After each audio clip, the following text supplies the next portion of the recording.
We back. But you already know what time it is. Oh, you didn't know? 50-50.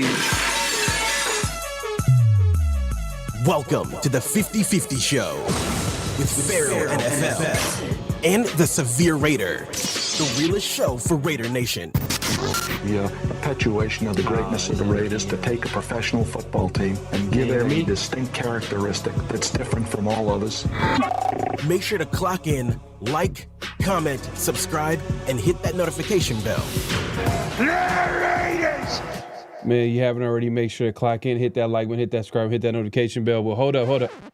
The sound good? All right, sound good. All right, cool. They said they could hear it. Okay, it might have been the intro. So okay, bet.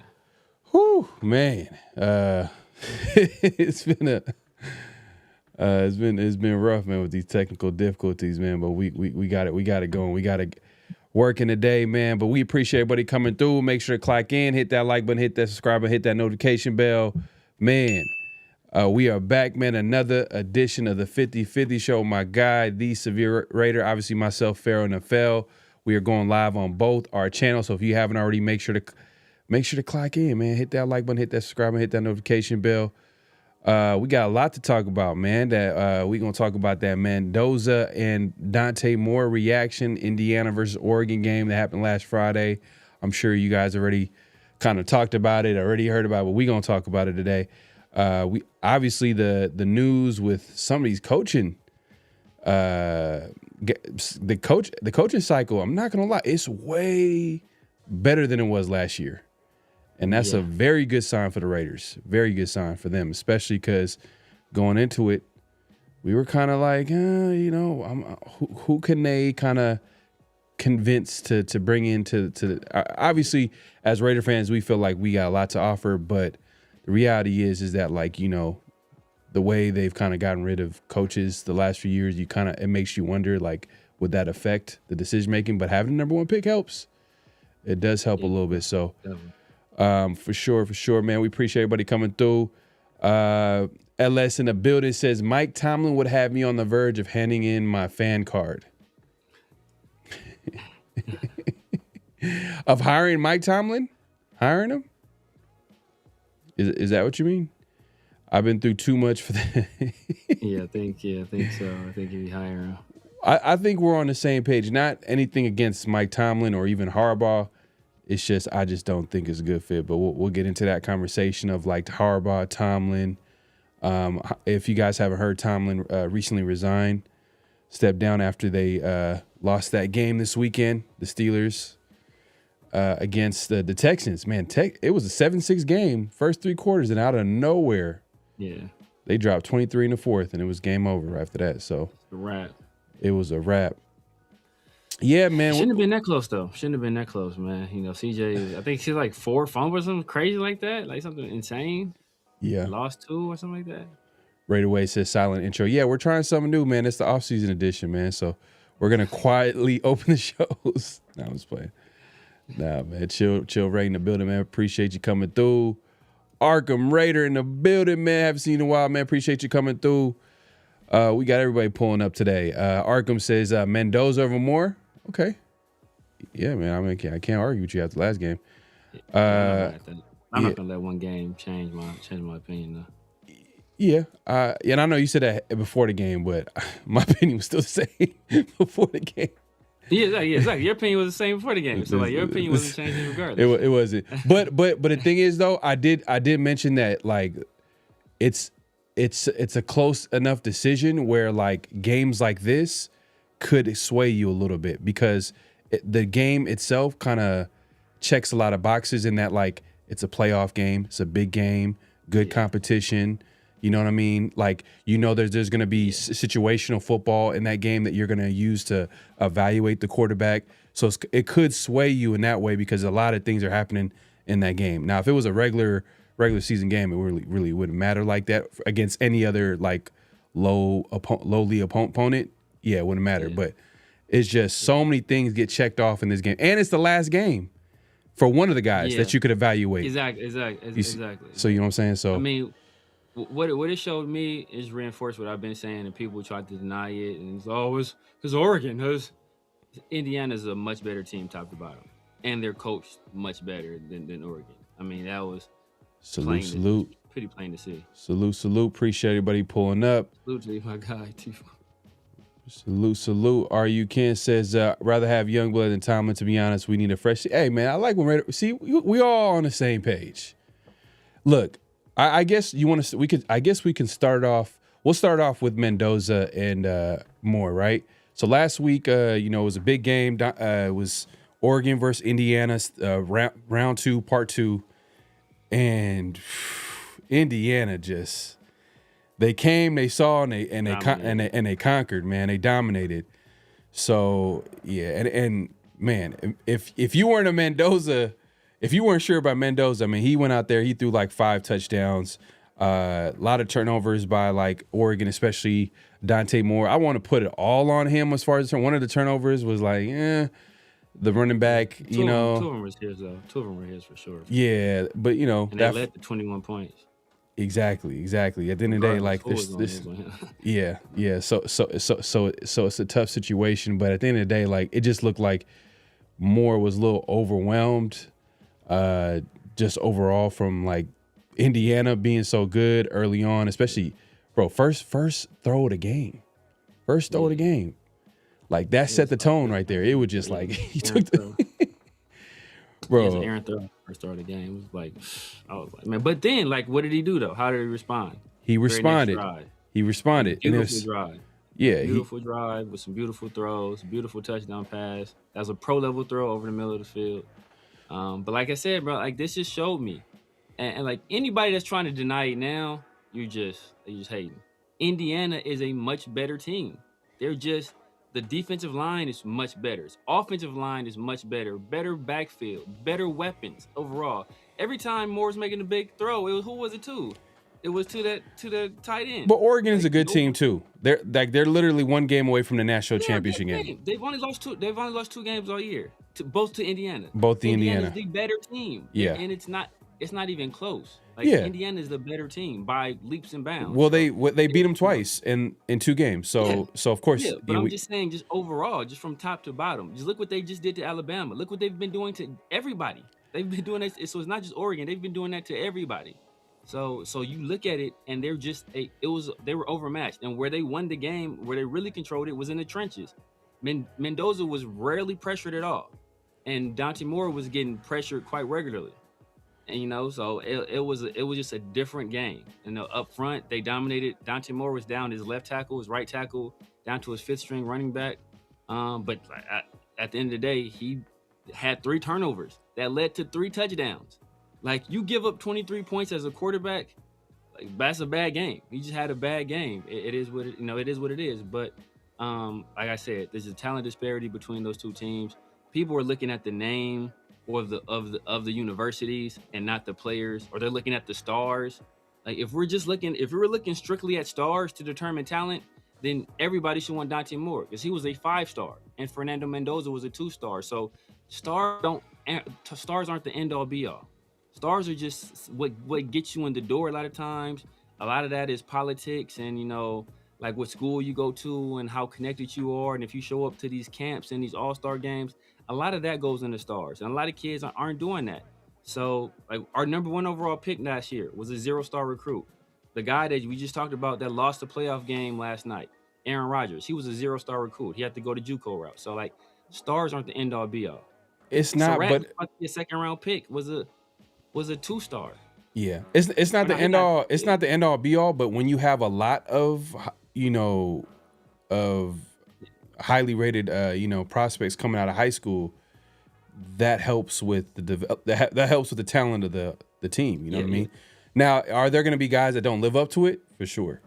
There's plenty of examples of guys that didn't live up to like them coming out, and then there's going to be guys that are going to be walk-ons. Like we could talk about a lot of guys who were just come in, they walk on, they impress the coaching staff, they take there's going to be examples of guys who just come out of nowhere, or they weren't highly recruited. There's always going to be examples of that. But I think that in years past,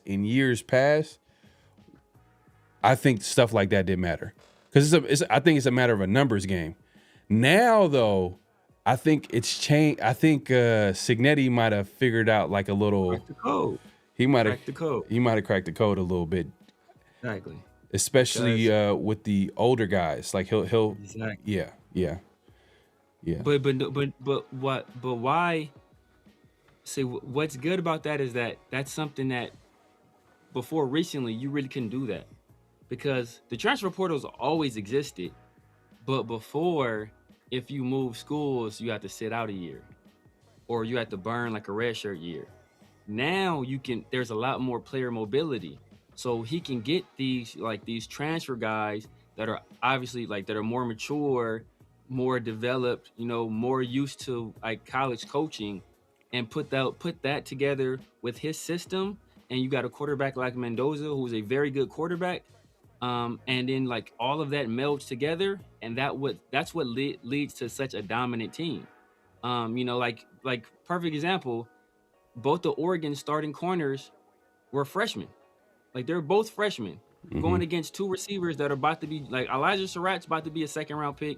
Cooper is probably going to be like a late third, fourth round pick. So like got two freshman corners going against two NFL wide receivers. So talent level, will those guys one day be very good players? I'm sure they will be, right? Oregon does a good job of recruiting and coaching guys up, but right now there's two freshman guys playing two NFL guys. So that stuff matters. And that's where Cignetti is so smart, was that he gets guys that maybe not the highest level of talent, but if they're mature and they take the coaching and they can execute a scheme, he can make it work. And then you mix that with a quarterback that's going to play great in pressurized situations and execute when it matters.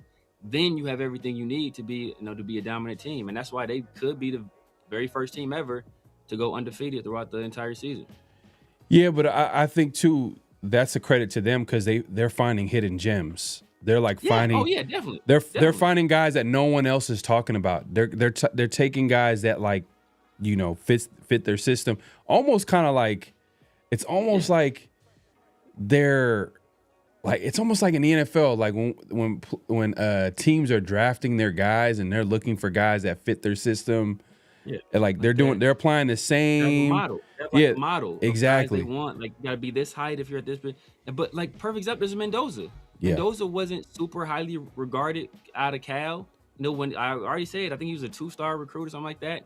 But they saw something in Mendoza, and his play at Cal was like, man, we get this guy over here. We get him behind this offensive line. We put him with some weapons. Oh, I see. Oh man, look at these back shoulder throws.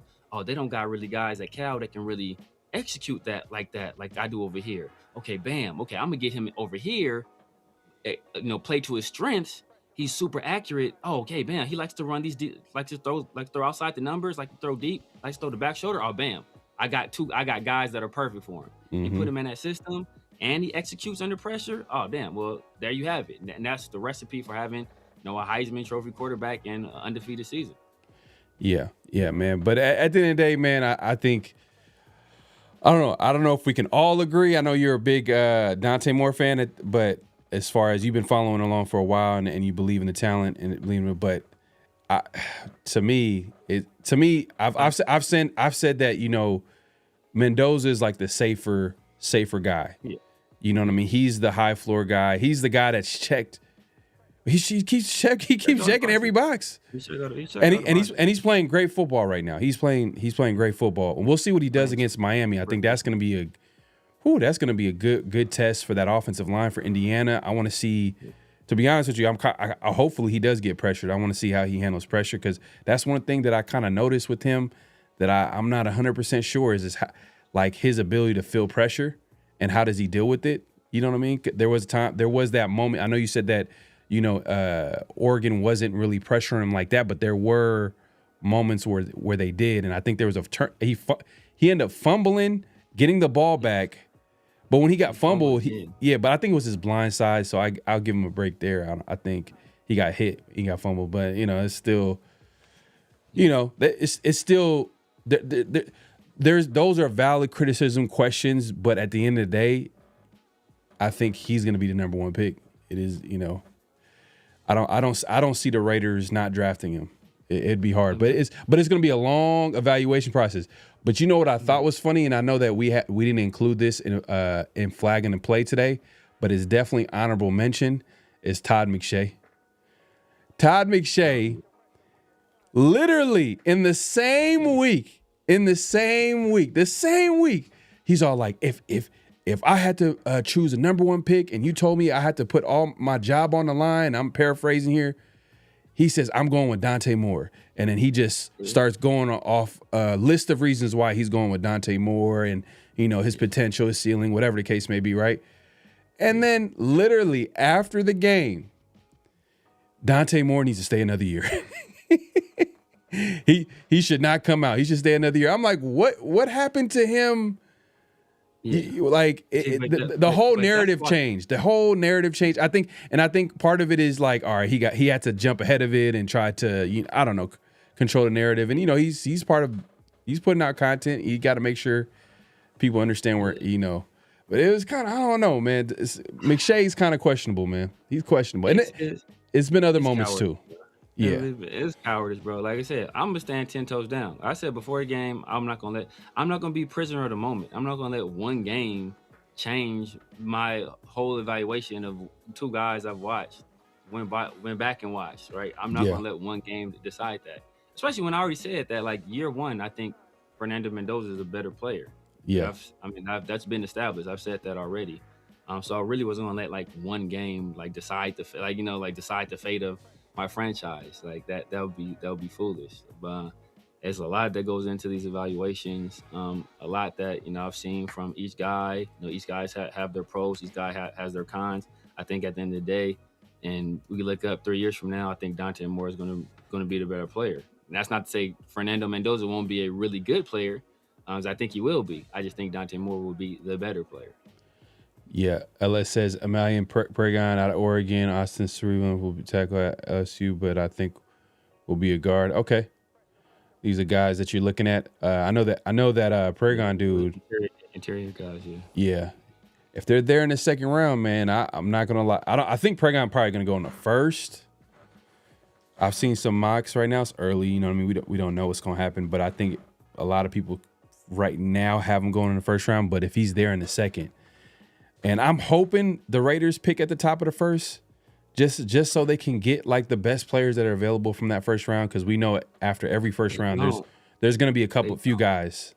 Oh, they don't. They don't pick at the top of the second because they won that game. So that game, like, it's weird. Like they winning that Chiefs game, like it gave us the number one overall pick, but for some reason, like in subsequent rounds, we're not picking at the top.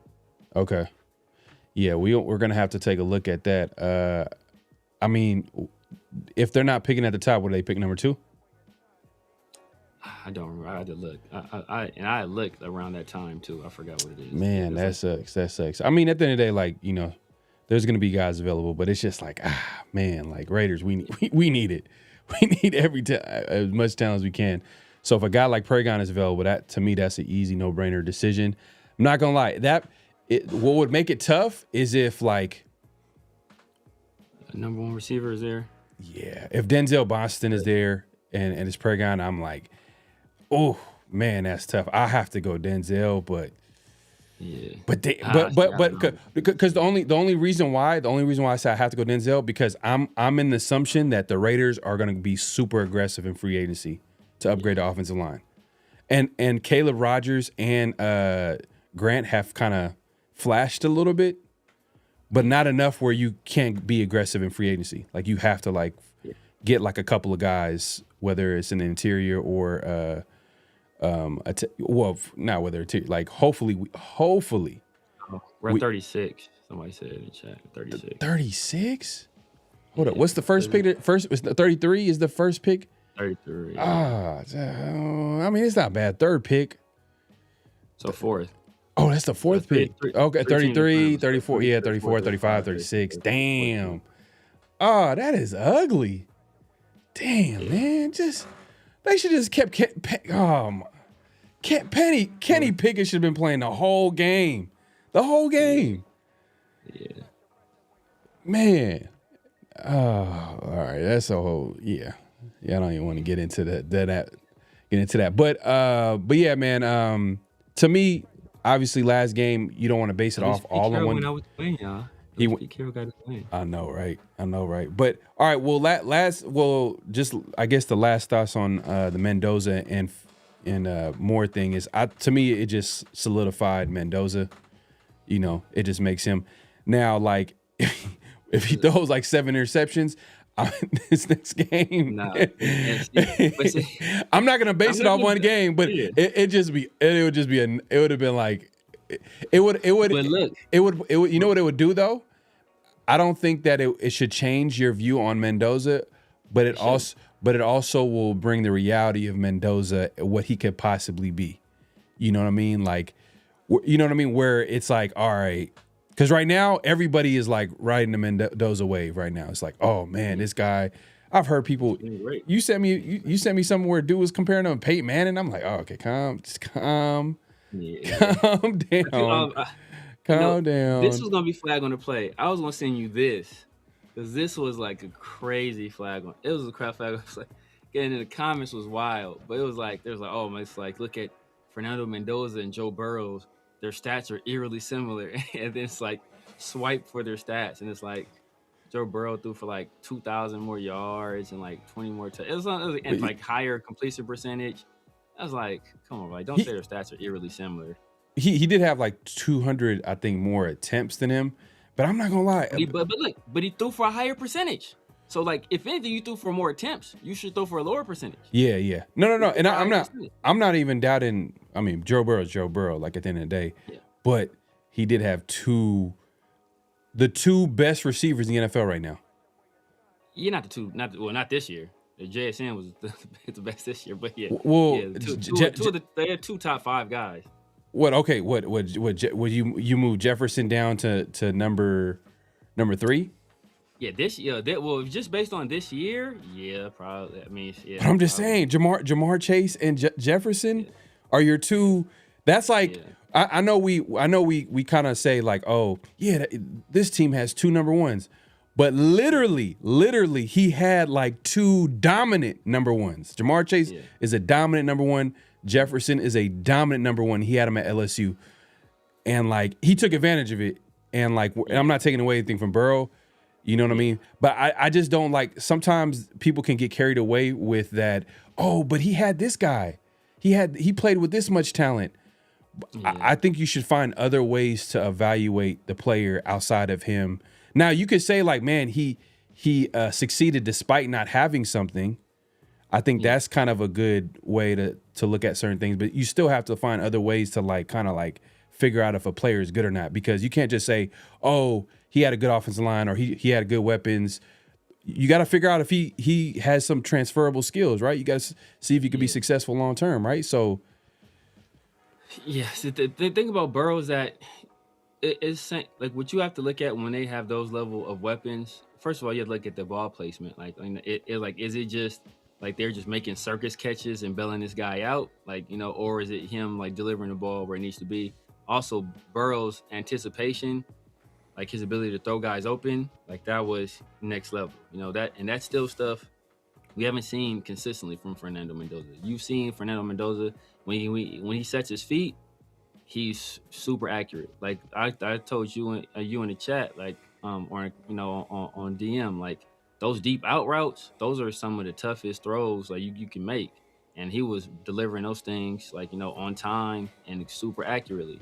But that's still a see it, throw it type route, you know, when he was doing it. So you want to see a situation where, like he anticipates a guy being open. Like before a guy's open, he's throwing, you know, because he knows he's done that a few times. He's done that a few times. Yeah. And I'm not saying he's not doing it or that he can't do it, but like it's consistently. Yeah. Like, you know, it's not about what you see a guy do once. You know, you want to see somebody do it consistently. But the fact that you have seen him do it once, or, you know, a few times, a handful of times, that lets you know, okay, it's there. We just have to expand upon it. But Joe Burrow, that's something Joe Burrow was doing with regularity, like throughout the entire season. So and Joe Burrow might be an exception, but then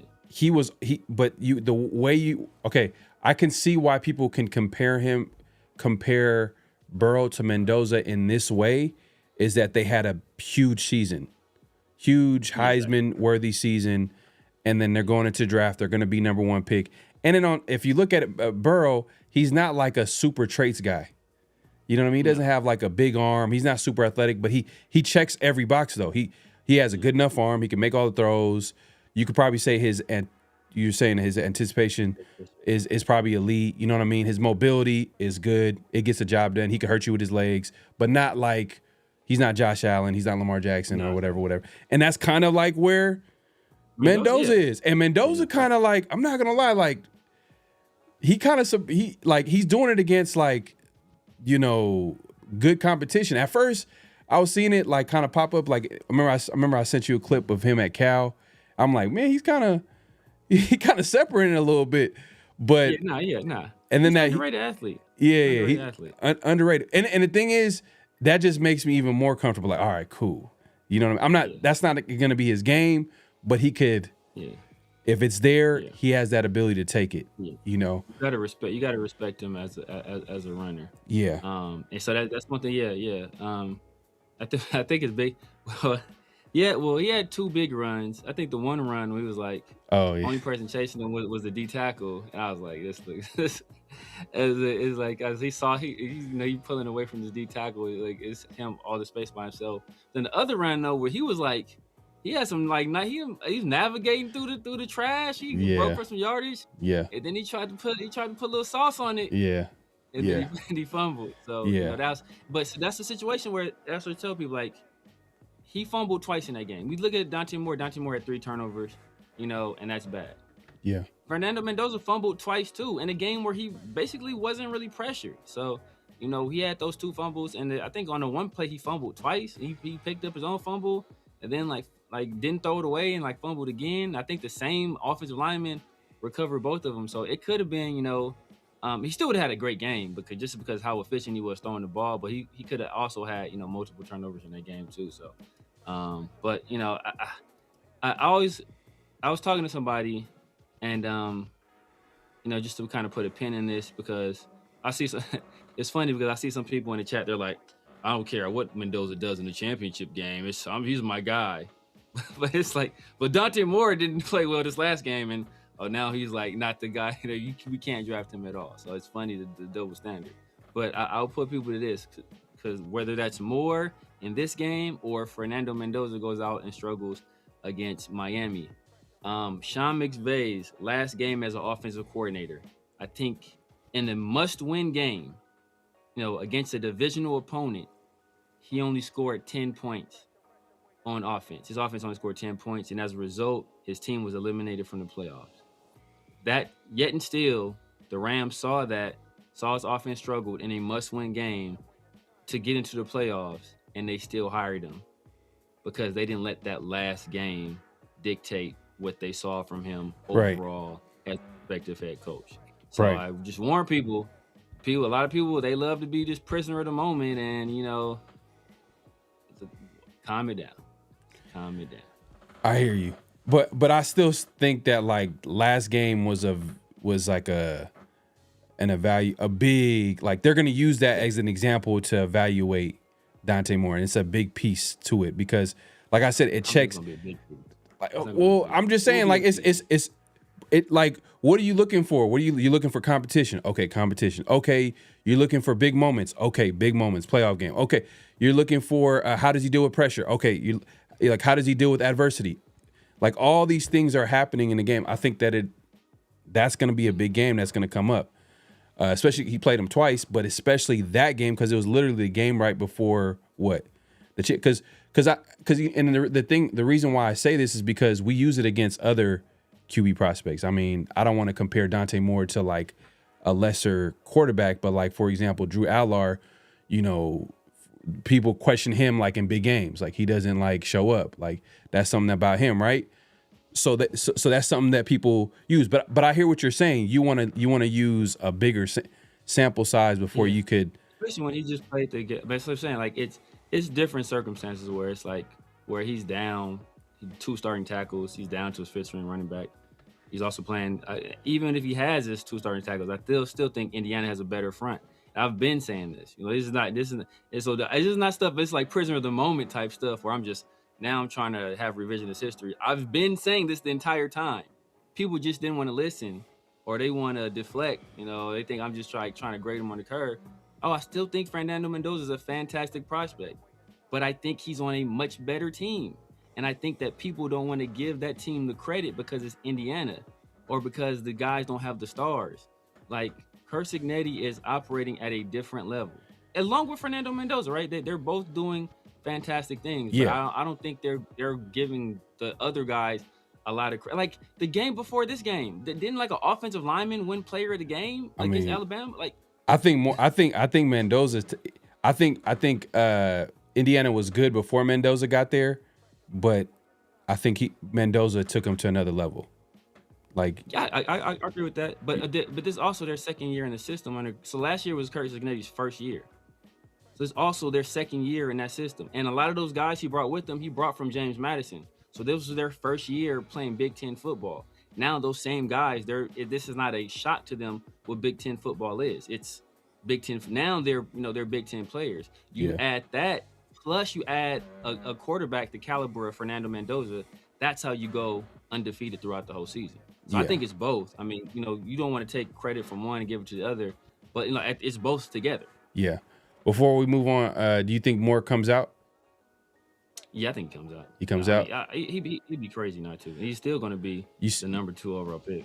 Oh boy, Dylan Raiola he just transferred to Oregon.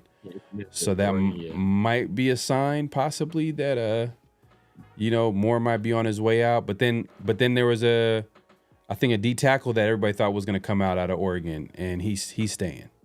So maybe I don't know. It's kind of a wait and see, but it makes sense for Moore to come out. But but then you can make a case for him going back another year. Just because like it would probably do him justice to get another year of experience. But then that wouldn't guarantee him to be like a top 5 pick. But it is what it is. But we appreciate everybody coming through. Make sure to clock in, hit that like button, hit that subscribe, and hit that notification bell. Man, coaching update. Raiders have literally, they've interviewed, so many different candidates, it feels like, which I felt like they've interviewed more candidates than they did last coaching cycle. Because I could remember who they interviewed. They interviewed Leslie Frazier. They interviewed, the KC Chiefs defensive coordinator. Obviously, Pete Carroll, Ben Johnson. I'm forgetting another defensive coordinator's name, but I think they interviewed Vance Joseph last year. Yeah, I think they interviewed him, and that was literally no offensive coordinator outside of Ben Johnson. Ben Johnson was the only offensive coordinator they can get to interview. Yeah. I don't think anybody wanted to. I think they requested Monken, and Monken is like, I'm good. Yeah. He didn't say he didn't respond, but like I think he didn't want to make the Raiders look bad. You know what I mean? He probably didn't want to burn his bridges with the team, so he just respectfully declined. We all knew what it was. But let me. I'm pulling up the list here. I think I have a list here. Let me see. In the meantime, man. Mendoza elevates the talented team. That's exactly what our offense needs. Okay. Arkham is all in on Mendoza, man. He's all in. Oh, let me address the super chat. My bad. Yeah, it's fine. My bad. Let me hit this super chat, man. Appreciate the super chat. My guy. He says it's like finding a good girl. You have to find something wrong about her to cover your cognitive dissonance. Nah, I think he's talking about people. Maybe he's talking about people criticizing Mendoza. See, that's the thing. Like, that's what people do. Like, it's the Halo Horns effect, where now all of a sudden, you see it in the chat now. Now all of a sudden, Moore is a bum, and Fernando Mendoza is the perfect prospect. Like, each of these guys have flaws. Each guys have pros. Like, they all have strengths and weaknesses. So you have to figure out, hey, which one of those strengths can we mitigate or eliminate, and which can we not? Which of these strengths translate better and we can accentuate, and which ones can't we? And that's how you gotta look at these prospects. There's no perfect prospect out there. Like it doesn't exist. So that's why you have to, you have to look at, Mendoza. Okay, he does a lot of one read stuff. You have to look at Dante Moore. He's frail. He's been nicked up a lot. He sometimes he can get hyped up and overthrow the ball or make errant throws. Like you factor all of that stuff in. Can I coach that out of Moore? Can I expand Mendoza to make multiple reads or to go through all of his progressions? Like you have to look at all of that stuff. All of that stuff matters. And if you think you can, then you pick the one guy. And if you think you can't, then you pick the other guy. Or if you fall more in love with this guy's skill set, then you pick this guy. Or you fall more in love with this guy, he's 6'5" and he has the size already. He's ready to come in and compete now. Then that's the guy you go with. Like you have to factor all of that stuff in. So, I mean, people want to throw the baby out with the bathwater, and that's just not how it goes. Yeah, man. So real quick, here's a rundown on the coaching search so far, guys that they interviewed, guys that they've requested, and I'll probably add some names here. So far it's Clint Kubiak, Vance Joseph, Matt Nagy, Kevin Stefanski, Davis Webb have all been interviewed. Interviews that have been requested: Jeff Hafley, Mike LaFleur, Chris Shula, Ejiro Evero, Panthers DC, Nathan Skillhouse, Rams passing game coordinator. Interesting name. And then also probably add, I think we're add Jesse Minter to that list as well. That's been, I haven't seen McDaniel, the former head coach for the Dolphins. He hasn't been requested. I know we could probably kind of add Harbaugh to the list, that the Raiders have contacted him, but nothing official, just a preliminary, phone call where they had a conversation. I guess I'm not sure if anything is going to come down the line, but nothing. Obviously, Tomlin, he was just let go. Everybody was kind of shocked about that move, but we all heard like rumors. But now, like to see it happen, especially like a guy that's literally going into playoffs every year, or at least above 500. I think that's what his streak was about. And he steps down, he resigns, but the Steelers kind of own his rights, so that kind of makes it an interesting situation, because if a team is interested in Tomlin, they would have to essentially trade for him, kind of like Sean Payton, which I was already against Tomlin coming to the Raiders as of right now because of it not being a good fit. But on top of that, the Raiders would have to trade for him. Like, nah, like just pass. Same thing with Harbaugh. Same situation. It's not really about the coach. It's more so where the Raiders are at in their rebuild process, and it's at the beginning. Like, I think, to be honest with you, their names kind of being added to already kind of a solid to good coaching cycle makes it even better for the Raiders, because now they have a better chance of getting a good young coach. Yeah. Usually, like, if we looked at the last coaching cycle, it was Ben Johnson and then everybody else. Ben Johnson, and then I guess you could throw in the coach for the Patriots. Yeah, I'm going. Coach for the Patriots. Vrabel. Vrabel. Like, those are the two big names at the time. Liam Cohen was like a... Cohen, I know you're not a hit, but hey, he was a big name. He was... He's doing his thing, too. I can't hate him. Exactly. Cohen was like, you could argue at the time, I'm talking about before the season success, was like a third guy. Cohen was the third guy. I'm trying to think of anybody else that would, like, obviously now, like... Aaron Glenn was kind of popular. Aaron Glenn. Yeah. The defensive coordinator for the Lions. He ended up getting the Jets job. I think he was a pretty big name, but it's not the level of Ben Johnson or Vrabel. Yeah. But he was a big name that was out there. Yeah. Yeah, I'm but I don't think maybe because he's a defensive guy, and like, defensive guys, I feel like it's almost like they gotta show you before you kind of buy in a little bit in today's NFL, just because the offensive guys are like the flashier names. Like, so I guess I put Cohen a little ahead of him as the third guy, because we could, like, all right, well, Cohen was kind of like, part of like that the Tampa Bay success with coordinators, because I think before Cohen it was the coach for Dave Canales, who's the current coordinator or head coach for the Panthers. But this year, man, Clint Kubiak, obviously you would probably, a lot of people argue is probably the number one guy that as far as young coaches right now, a young guy, even though like none of these guys are perfect. You could like pick apart and say like, are you sure about Kubiak? Has he ever developed a really strong running game, which is something that I told you about? Like, man, all the best offensive coordinators, they all, like in the NFL, or offensive coaches, they all have a strong running game. I know it's a passing league, but it's just not a surprise that they also have like a strong McVay, strong running game. Shanahan, strong running game. McDaniel, when he was a coach for the Dolphins, strong running game. Ben Johnson, bread and butter. You know what I mean? That's what he bought year one to the Bears. Strong running game. So it's like, if we can get a guy that obviously we want him to develop the passing game, and we want him to develop whoever the incoming rookie quarterback it is. Right now it's Mendoza. You drafted a running back at number 6 too. You know what I mean? That kind of helped. That kind of was like, we gotta get someone that at least could maximize that. You know, Exactly. if we draft a running back in the 7th round, then I'll be like, you know what? Who cares? Get Clint Kubiak. Who cares? When we drafted a running back number 6, we got to see that through. We got to make sure that's successful. Stefanski, I'm a pass. It's just, I don't know. It's just kind of weird. It's just weird. You know what's weird about Stefanski? I understand like the Deshaun. I don't know, man.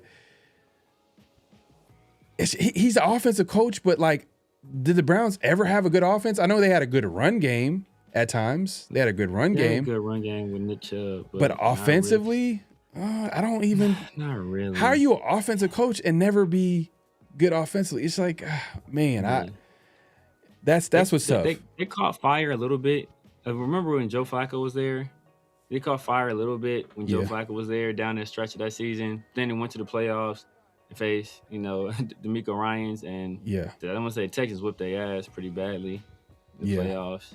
And then, mostly they've just been a good defense. They've just been a good defense. Like, to be honest, but peep this. That's why the Browns said whoever gets, and this could be an issue, but they said whoever they hire on as head coach, they would like to keep Jim Schwartz on as the defensive coordinator, aka John Harbaugh's bully. If you know, man. We all know that Harbaugh punked him over there. But anyways, McDaniel, I heard, is a favorite for the Brown job. Like there's a lot of rumors there like saying that. Which I was saying that, like, I know McDaniel, in a perfect world, we would want him as an offensive coordinator for like just for preference. Like, I'm just looking at him as a head coach, and it's just, man, but the other side to it, he's got it done. He went to the playoffs 2 out of the 4 years that he was there. The 2 other years, he went 8-9 last year. This year he went 7-10. But we all know that he inherited a quarterback in Tua. That was not a guy that he was like. He came into the building. Tua was there, and he maximized Tua to the best of his ability. I think Tua, didn't he lead the league in yards at one point? 1 year. Yeah, Mostert leads the league in touchdown. A running back that we're familiar with who played for the Raiders. We all know, he led the league in touchdowns. David, man, he was part of it's so many different reasons why you would like McDaniel as an offensive coach, but as a head coach, I don't think he's that bad of an option. Just because, and the only reason why I'm considering him a head coach, or I feel like the Raiders should consider him as a head coach, is because I feel like they would have a hard time bringing him in as an offensive coordinator. Just because there'll be a lot of competition. Like, he just interviewed for the Lions OC job. Yeah, that's a smooth OC job too. You got everything. You have everything. Established veteran QB, running back, wide receiver. Like, you got everything you need in order for you to offensive line. He could just, in his mind, he'd be like, all right, well, if I don't get a head coaching job, then I'm just gonna go to the Lions and just ball out for a year and become a head coach the following, a coaching cycle. Yeah. Yeah, that will make it tough. That will make it tough. Like, yeah, like he'd have to have somebody who he was like really close to Yeah. in order for him to pass. And like I don't see that happening. I mean, I think and Cleveland, like if Cleveland did, I can understand why. Because if you want to, if ownership, if what people say is true, Shador is more of an ownership, maybe front office pick than he was a Kevin Stefanski pick. And so if the front office or the ownership want to get the most out of Shador, who are they going to bring? Okay, let's bring over the guy that got the most out of Tua, right? So let's do that same deal. Yeah. And then, they drafted Quinshawn, and they drafted Dylan Sampson. So they got two ready-made backs there. They need some receivers, but they got, Harold Fannin. They can use this draft capital, building up the skill positions. And a lot of the offense, which is like only, it makes sense. I mean, if the best offensive minded coaches, they're going to do this. Obviously, they're going to have a system, but they're going to tailor the system around the player's strengths. And that's what they did with Tua. You know what I mean? With his anticipation skills, quick passing game, like that. A lot of that was because he did that for Tua. Now, if you pair him up with another or a different type of quarterback, then we're going to see another version of McDaniel with that quarterback and that offense. It's going to be some similarities. Obviously, he's a Shanahan disciple. So we're going to see a lot of the bootlegs and this wide zone and outside zone or whatever running scheme. But at the same time, we're going to see him just maximize the talent that he has. So him going to the Browns, I think that might be a that's a smooth home run hire, to be honest with you, especially because now you kind of give Shador, you could find a way to maximize Shador because Mike McDaniel was able to do that with Tua, like you said. So we'll or if Dylan Gabriel, people, his skill set kind of matches up. Hey, look, his skill set aligns with Tua. You know what I'm saying? Just throw it out there. His skill set is similar to Tua. No, for real. Yeah, I mean, he's gonna have to figure that out. If he takes that job. But yeah. And then I guess Minter getting into the fold. It's kind of interesting because, there's a connection with Michigan and, people have been connecting the dots and people are kind of they're going to hype him up and compare him to Mike McDonald and, we'll see. That's an interesting hire. What is his coaching staff going to look like? Is he going to hire Greg Roman as an offensive coordinator? My God. Oh man, that's my question. What does the coaching staff look like with Jesse Minter? Because he is a young coach. But you know what's interesting? I'm not gonna lie, this is going on me, and this is your guy. This is your guy right here, Mike LaFleur.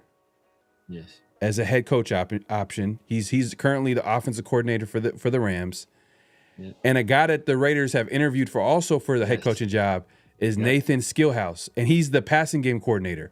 So he could be the offensive coordinator. So you put them together, and then you pair him with Raheem Morris. Exactly. Ooh, I like that. Now you're cooking with gas. Exactly. Now you're cooking with gas. Exactly. I like that. I think that would be ideal right there, because then you got a young head coach, a young offensive minded head coach. You got a young offensive minded offensive coordinator who he's probably not going to get any looks. He's getting some looks right now, preliminary looks, but I don't think he's going to get any serious consideration until he gets at least 2 years of OC experience in, unless we just blow up and go crazy on offense this next year. So you at least get to keep that core offensive head coach, offensive coordinator together for at least 2 years, and then you got a defensive head coach that has head coaching, defensive coordinator that has head coach experience. So that's a guy that your young offensive-minded head coach can lean on. They have a relationship that goes back quite somewhat. They were both on the staff with Atlanta. You know, that's how far back they go. That they were both on it. And this is back when Raheem Morris was an offensive assistant with Atlanta at this time. That's how long ago this was. So just that relationship being there, I think that's an ideal situation for me. And like I said, Michael Flores has been my top guy since the beginning since before we hired Pete Carroll. That was my guy. So I think he's the best, best young offensive minded head coach in the open market. I put him above Kubiak. Another combination is Chris Shula with Nathan Skillhouse. I could see that happen just because they're part of the same coaching staff, so there's a little familiarity there. So, man, yeah, man. The only one that is kind of, I would say, is a dark horse is kind of interesting, but he might be a little bit too young right now. But I've heard his name been talked about for a while now. Is Davis Webb, who's the Broncos QB coach and pass game coordinator. The only thing that you would have to question with him is like kind of the same thing with Jesse Minter, but even more with Davis Webb is like, who's his coaching staff going to be? Yeah. Like is it going to just be a lot of Broncos assistants? You know what I mean? Like who? That's another thing that when the Raiders make that decision at head coach, part of it is like, all right, what is your coaching staff? How are you going to put together what are your like? Yeah, like they might like Davis Webb, but then like, who's his? He's never been a play caller. That's the risk with him. But Mike McDaniel ain't never been a play caller either. But he's never even been. Davis Webb has never even been a coordinator. Like that's the other thing. Pass game coordinator. Not the same. But it's not the same. It's not the same. Yeah, it's not the same. Not really the same. Because not the same. Yeah, and then you got to be like, oh, who's the defensive coordinator? You know what I mean? Maybe it might be a good thing for him. Maybe he gets someone from Vance Joseph's coaching tree. As far as because he is with the Broncos. The Broncos have really good defense. But that's the question with Davis Webb is like his experience level. He's a lot more riskier if you went that route, right. And I don't think the Raiders are right. Well, this is a good thing. This is a good problem to have. I don't think the Raiders. I don't think they have to be that risky in going after a Davis Webb. Like unless like he blows them out the water, like they feel like he is the guy, then they're gonna have to live with that decision. But they gotta, like I said, the Raiders have options. Clint Kubiak, obviously we mentioned the Mike LaFleur's, Chris Shula's, and that combination. They haven't. I know there was like early connections to Brian Flores, but we haven't heard any like reported requests for an interview or even an interview happening with them. So that might just be a situation. Maybe that's not a fit for them. I could see Brian Flores going to the Steelers. The Ravens. I feel like he just fits both those teams just with his defense. He was just in the Steelers organization too. Yeah, 3 years ago. Yeah. So I can see that. I know we talked about Saleh before, and there was some connection last year because they interviewed him for head coach, and they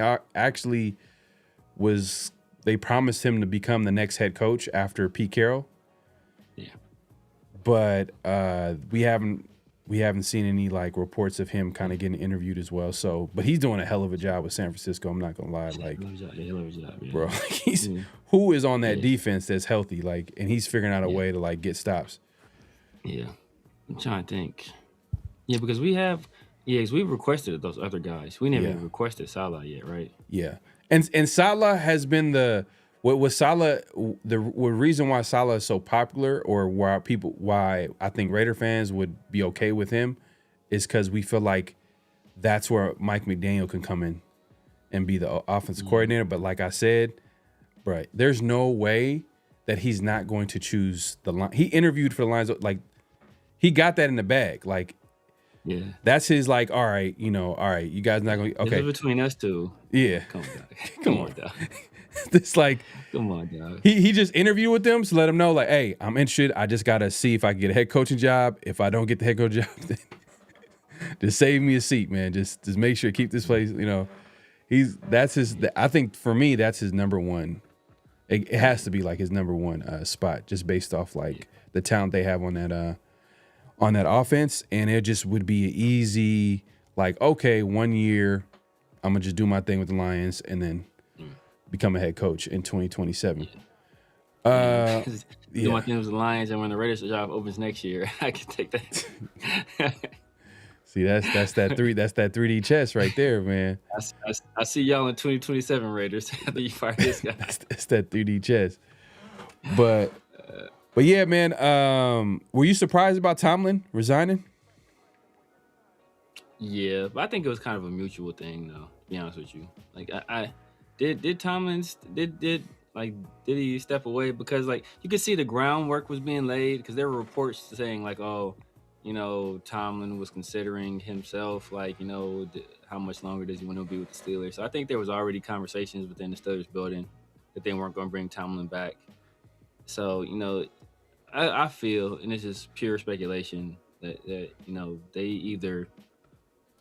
he either caught wind of it and did it before they did, or they came to some type of agreement where like, look, man, like you've been with us 19 years, never had to lose a season, Super Bowls, like we appreciate you, go ahead and resign and, save some face. That'll save us some face as well, because we aren't the organization that fired you. You didn't get fired, you resigned, and, we're running like that. And then, when the coaching thing happens, that they'll still have control over it. So I think they came to an agreement. Yeah. I think he's kind of tired of hearing all that noise on the outside, like him just kind of like being questioned. And it's kind of to the point, I guess, maybe like, maybe he wants a different challenge. He wants to go somewhere and like prove himself because, obviously being consistent for whatever reason isn't good enough out there with the Steelers. They're trying to, I guess, they want to win Super Bowls, and I guess it hasn't happened for them. But a lot of that has to do with, at the end of the day, like, bro, there's only going to be one team winning a championship. One team is going to win a championship.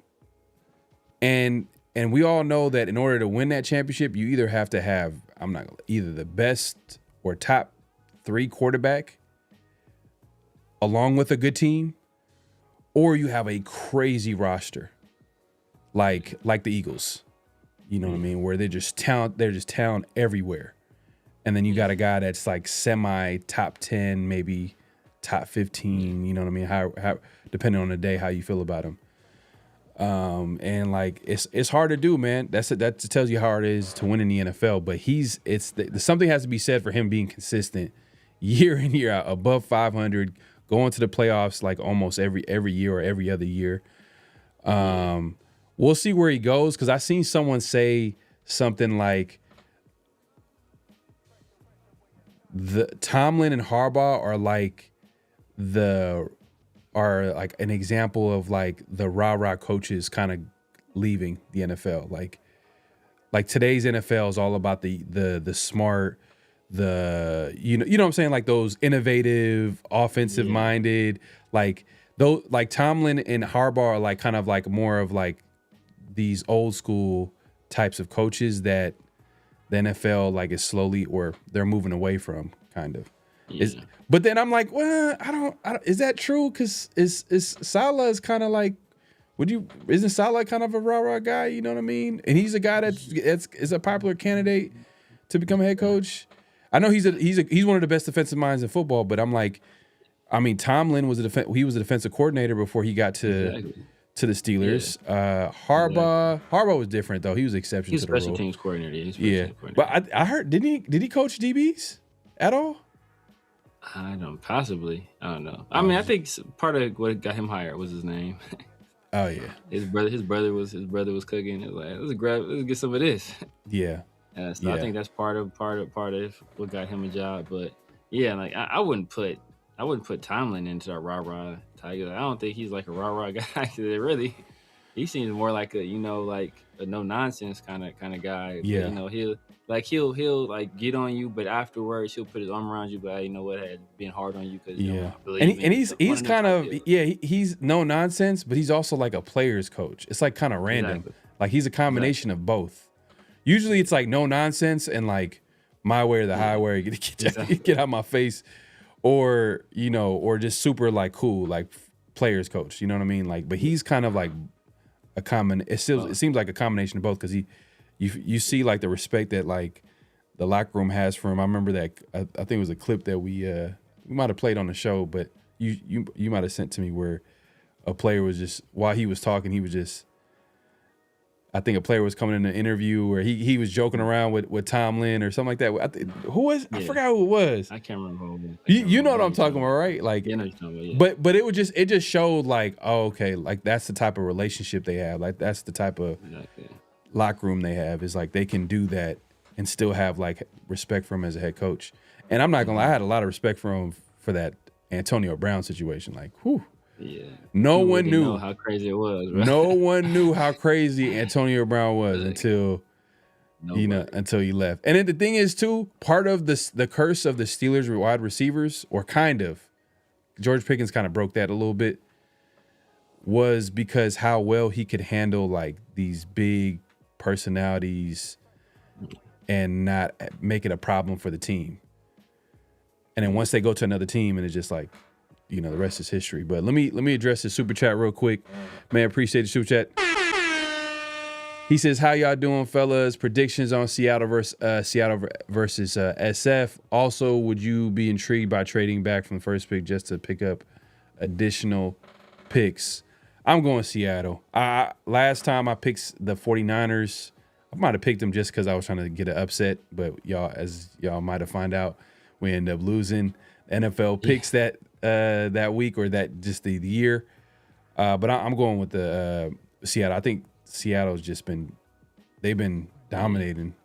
They're like the best. They're best team in I guess the NFC right now. Yeah. Like overall. Yeah. Yeah. I think that was the Week 18 game, like the last game of the season. Yeah. I'm probably going with Seattle too. It's San Francisco. They're so banged up. And then they just lost Kittle. I think Kittle was gone with an Achilles, so he gone all of next year most likely. So he probably won't see him again for another season after that. Did you hear why the reasons where someone is saying the reason why the 49ers are getting hurt the way they are year in year out is because of the electromagnetic field, something like that. How much you buying that? I don't know. It's crazy. I mean, there are and obviously there are factors, like environmental factors that can play a role in that. Yeah. But I don't know how much that plays a part, because I want to say there's like a crazy. Well, I don't know how hurt it was. But Tennessee was kind of hurt too, right? Because there's like the I want to say like the Grok thing is, I want to say, is in Tennessee. I forgot exactly what city, but the Grok thing is in like the Grok super computer or whatever. It's in Tennessee. So yeah, I know that there could be some truth to that. Yeah, and the thing about San Francisco too is like hell of a coaching job that Salah and Shanahan has been doing on defense, and obviously Shanahan just overall on that team, like to able to get them to how many? I mean, like more than 10 plus games, get them into the playoffs, win on the road against the Eagles with Kittle out. I mean, Purdy was out for a good portion of the games. Like, I mean, at least 4, 5, 6 games at least that he missed this year. And then you look at that defense, how many guys that they are hurt. The team is just injury riddled, and they still find a way to win. But it feels like with them, it's like a Cinderella story that is going to come to an end against like a real good team in Seattle this year. So I got Seattle. And then would you be intrigued to trade back from the first pick? I know I've talked about this before, but there's no way they're not gonna do that. They're not gonna do it. I don't see the Raiders doing. I don't see them doing it either. Like the most like 97% chance. Yeah. And if he wins this next game, it goes up to 99% chance. Yeah. Is going to be Mendoza. Like the only way you trade back is if you don't believe in any of these quarterbacks. If you don't believe in any of these quarterbacks, then you trade back. But if you believe in one of these guys, you have to pull the trigger. I mean, that's the only option. But if you don't believe in any of them, then you have to trade. Like you can't pick a guy that you don't believe in. But I think they'll believe in one of these guys, and I think Fernando Mendoza will be the guy they eventually land on. The thing is too is if it was a good quarterback, like on so many levels, if it was a deep class, they're not trading back. Why would they trade back in a deep class? That means that there's going to be a guy that they like at the top of the draft. Like So why would you? But the fact is, it's either a 1 to 2 quarterback draft, and then everybody else. Yeah. It's like, man, at this point, I mean, if they, I think what they're going to be doing, they're going to be interviewing these offensive-minded coaches and be like, hey, so what do you think of Mendoza? What do you think of Dante Moore? What do you think of Mendoza? Yeah. And if they're like, hey, yeah, I like what I've seen. I'm all in. He's my type of quarterback. Yada da da da. This is the plan I have for him. That's pretty much the interview. I mean, the Raiders have the number 1 pick. It's guaranteed. They could plan out their whole the great thing of having number 1 pick, they can plan out their entire offseason. Because they know who they're going to pick number 1. So now, like, if they know they're going to take, I know a lot of people are like, oh, well, why would you take a quarterback number 1? You don't have an offensive line. But the thing is, they have the number 1 pick. So they know they're going to take a quarterback. So they can prepare for that guy to come in. So how do they prepare? That means they use $100+ million, that cap space that they have, which is like number 2 in the NFL, if not number 1, to invest in getting an offensive line. Maybe, I don't think they should go after, I don't know how you feel about this. I don't think they should go after a wide receiver at all. No, not a wide receiver at all, but the big name wide receivers like the AJ. Free agency, no.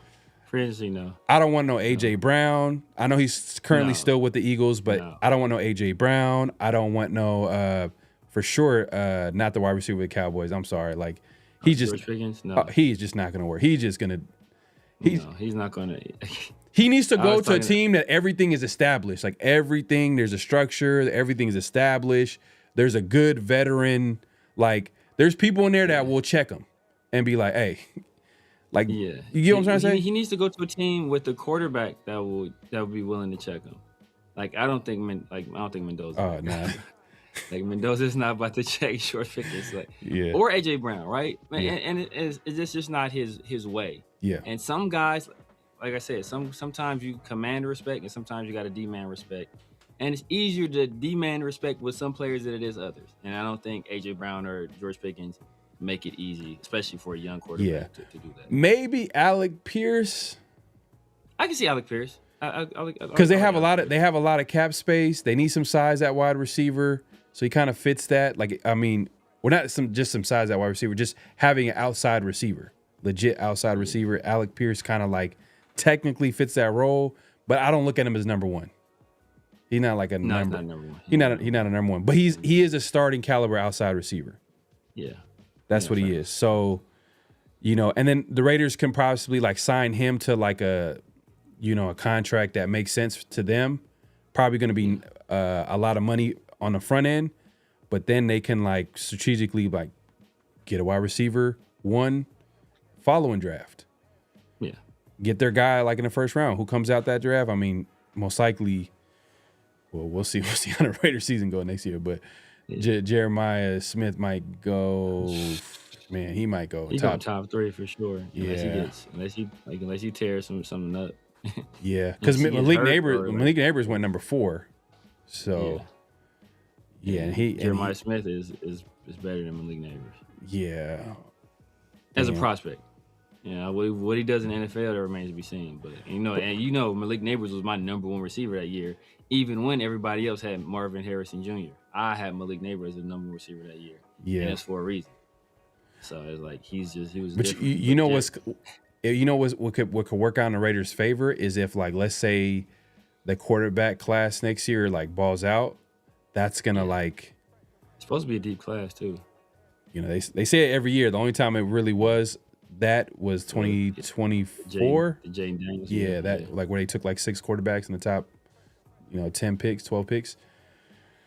But yeah, if that happens, that means, Brock Bowers drops to number 13. You know what I mean? Or Jeremiah Smith might drop a little bit. Probably not that far, but like, because I don't know. I mean, we're far away from the following season, but like we all know it's a rebuild, so it's not like we're expecting the Raiders to ball out next year, but anything could happen.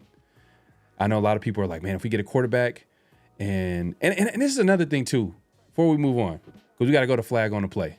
Before we go to flag on play, you know what I hate? I hate the answer where they be like, oh, why would they draft Mendoza at 1? The Raiders are not a quarterback away. Like, what? Yeah. That's why you make picks? You make picks because you're a player away? No, you make picks because you're trying to build the talent on your football team. Exactly. Bro, man, I get so mad when people say that. Like, why are you saying you're not a player? You're not a player away. You're not a quarterback away, because that's what they've been saying about Mendoza. But I guess that might be the Jets media trying to, like, play 3D chess and try to, get the Raiders to make a dumb decision and have them drop. But that doesn't make any sense. Oh, you shouldn't draft a guy because you're not a player away. You're not a quarterback away. Like, you're not I'm saying a player away, but in reality, we're talking about quarterback. You're not a quarterback away. That doesn't make any sense. You draft a guy because at the end of the day, it's all about, value, right? Exactly. Premium players.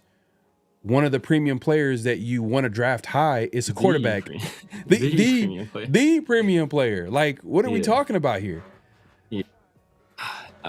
I know what they mean. I don't agree with their logic, but I know what they mean. I know what they're trying to say is that well, I'm assuming, if I'm going to kind of like steel man for them, for the people saying that for man, is they're saying, like, build up the other stuff for a quarterback, so that way when you get the quarterback, it's not such a rough transition or a rough, introduction into the league. He has some weapons. He maybe has a running game, maybe has an offensive line, and that way he can kind of, not take a whole bunch of bumps and bruises. But, like, you don't always have that convenience, right? That's not always an option for you to do. Sometimes when you're presented with the opportunity, you have to take it. Now, had the Raiders done, what they were supposed to do in years past and put themselves in position to draft a quarterback in years past, and we're still picking number 1 overall, maybe we do what the Bears did with Justin Fields, and, where we can trade back and we can acquire all of this stuff. So that way, when we do eventually draft a young quarterback, number 1 overall, like they did with Caleb, well, now he has Rome Odunze, and he has, we can draft a Colston Loveland, and, we have these other pieces there that are ready to contribute, as opposed to, kind of having to throw them out into the fire. There's more than one way to skin the cat. Obviously, Bryce Young, early he struggled, but, he just led his team to the playoffs. So, like he was benched. He was benched. People thought his time might be up. Yeah. And, and now it seems to be, he's on the upward trend. So there's more than one way to do it. But if you're in a position to draft a franchise quarterback and you believe the guy's a franchise quarterback, then you got to do it. Yeah. No, I understand what you're saying. It's just the thought process of, oh, I'm not going to draft this guy because I'm not a player away. I'm not a quarterback. No, the goal is to build talent in a roster. And then once you identify, like, who the best player is at said premium position, I know last year it was just BPA, regardless of premium position. That's a whole different argument. You know what I mean? Same thing with Brock Bowers, not a premium position, but BPA position. But at the end of the day, like, that's the whole point is you got to build talent. Like, what are you going to take a lesser talented guy? Like, who are you going to take? I think their whole thing was like, you need to draft offensive line. Like, in a perfect world. You can do that in other. It's just, I just never understood, like, like, I understand what you're saying, but they're not coming from that place, though. They're coming from a place like, oh, yeah, you shouldn't draft Mendoza because you're not a quarterback away. Oh, really? Okay. So when should we take a quarterback? Oh, but you're never. But then, like, by that logic, you're not just an offensive lineman away. You're not just a running back away. Exactly. You're not just a wide receiver away. Like, exactly. You're not just one position away. Exactly. I can see the logic with don't draft a running back number 1 overall because you're not just a running back away. Yeah. Okay, that makes sense. Yeah. But the quarterback is the most that is the most important piece to the puzzle. Yeah. Like, it's not like that's not some side project. Like, that is the project. That is the number 1 thing that you want and that you need in a National Football League is a quarterback that can lead your franchise, lead your organization. if you're in position to get a guy that you think can do that, well damn, but just do it. Like, Yeah. bro, you got to do that. Yeah. But like I said, man, I think a lot of that's coming from the Jets media. You know, they're trying to find a way. Like, they got some guys in the industry, in the media. Because I'm like, where is this? Who's saying this and actually believe what they're saying? Like, well, when I heard, I was like, and it's not just coming from one place. It's a few people who are saying like, hey, you're not a quarterback away. Like, who are? Anyways, man, yeah, man, it is what it is, man. But hey, man, it's that time, man. Personal foul. 69. Offense. He was giving them the business. Flag on the play. You say that again? I said they probably can't even hear that. Oh, the flag on the play? Yeah. Oh man, did y'all hear that?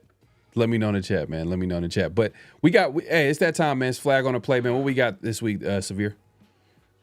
So yeah, we got two this week, man. One you sent to me, man. One you sent to me was interesting. It was just cold. It was just straight cold. Ruthless. I was like, dang. But you know, obviously the Ravens they recently relieved John Harbaugh of his duties, and the owner, it was Steve Bisciotti. They asked the owner, you know, they asked the owner a question about the timing of the firing, and if some other things had transpired, would he have still fired him? And you know, it was very interesting. It was cold-blooded what he said. If Tyler Loop makes that field goal, is John Harbaugh still here coaching this team? For a week. Oh man. Ah man, that is cold, man. Damn. And what happened? And what's so cold? No, what's even colder though? What's cold is that, first of all, he said for a week. So his assumption is that if they get into the playoffs, they're gonna lose the first week. Like, so he's saying they're gonna lose the first week and then he gonna fire him. He didn't even think they could win a game in the playoffs. Like, bro, like there's 1,000 ways he could answer that question. Yeah. He'd be like, you know what? That's speculation. I don't want to get into hypothetical. He could have deflected it. I don't know what Harbaugh did to him, bro, but he dropped the elbow from the sky on that one. Yeah, I think part of it, is that he, just like you said, he literally didn't have any belief in him to even win the next game. He just said for a week. So that for him to say that is crazy, but I think part of it is like, I think he thinks that with Harbaugh, they hit their ceiling. So he wants like a fresh voice in there. I think he, like with Harbaugh and his team, he just feels like, you know what? That's the reason why you make the move. But it's just the way he went about it. Even like, man, I'm about to watch the full pressure because I've been seeing clips. I'm like, this dude, he don't care at all. Like the Ravens owner, you hear him talk, it's like, bro, like he was talking about like, they asked him like, will Lamar Jackson have any say at head coach? And he was just like, yeah, he'll have say, but I'm the owner. You won't have. Literally, he said he won't have any power, but I hear what they have to say. That dude probably got mob ties, bro. He probably got mob ties. Bro, the way he's saying it, like the way, I mean, it's not like he's saying things that technically are not, are true. Like he's saying things that are true, but it's just like, man, he's gangster. He don't care at all. At all. He drunk that water, was like, yeah, for a week. He had to make sure. He may have to make sure his vocal cords were nice and warm for that. Man, he got to be the biggest gangster in the NFL as far as owner. Like, I don't think there's, I'm trying to think, there's anybody else. Jerry Jones. Jerry Jones? Yeah, he be doing like dumb stuff though.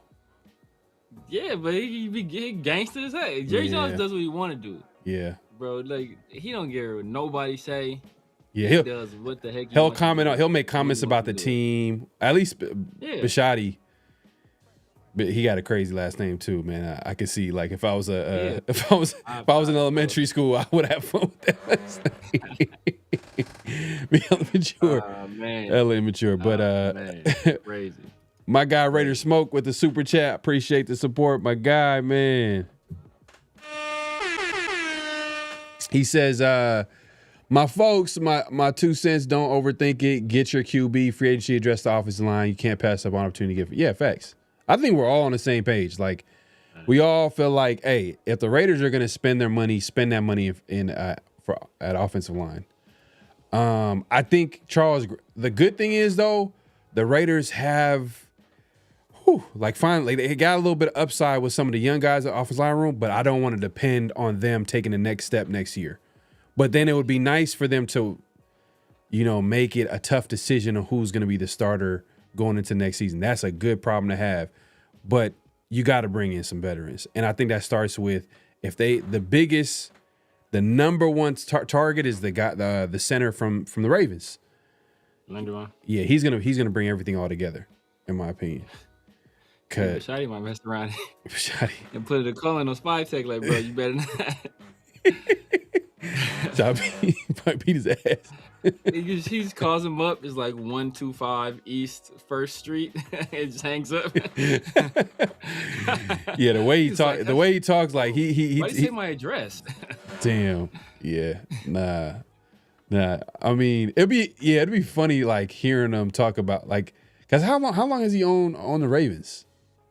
Like 20 years, something like that. I want to say. Oh, so he's kind since they moved. I want to say. Oh, so he's a newer owner, technically speaking. He's not like. No, he's no.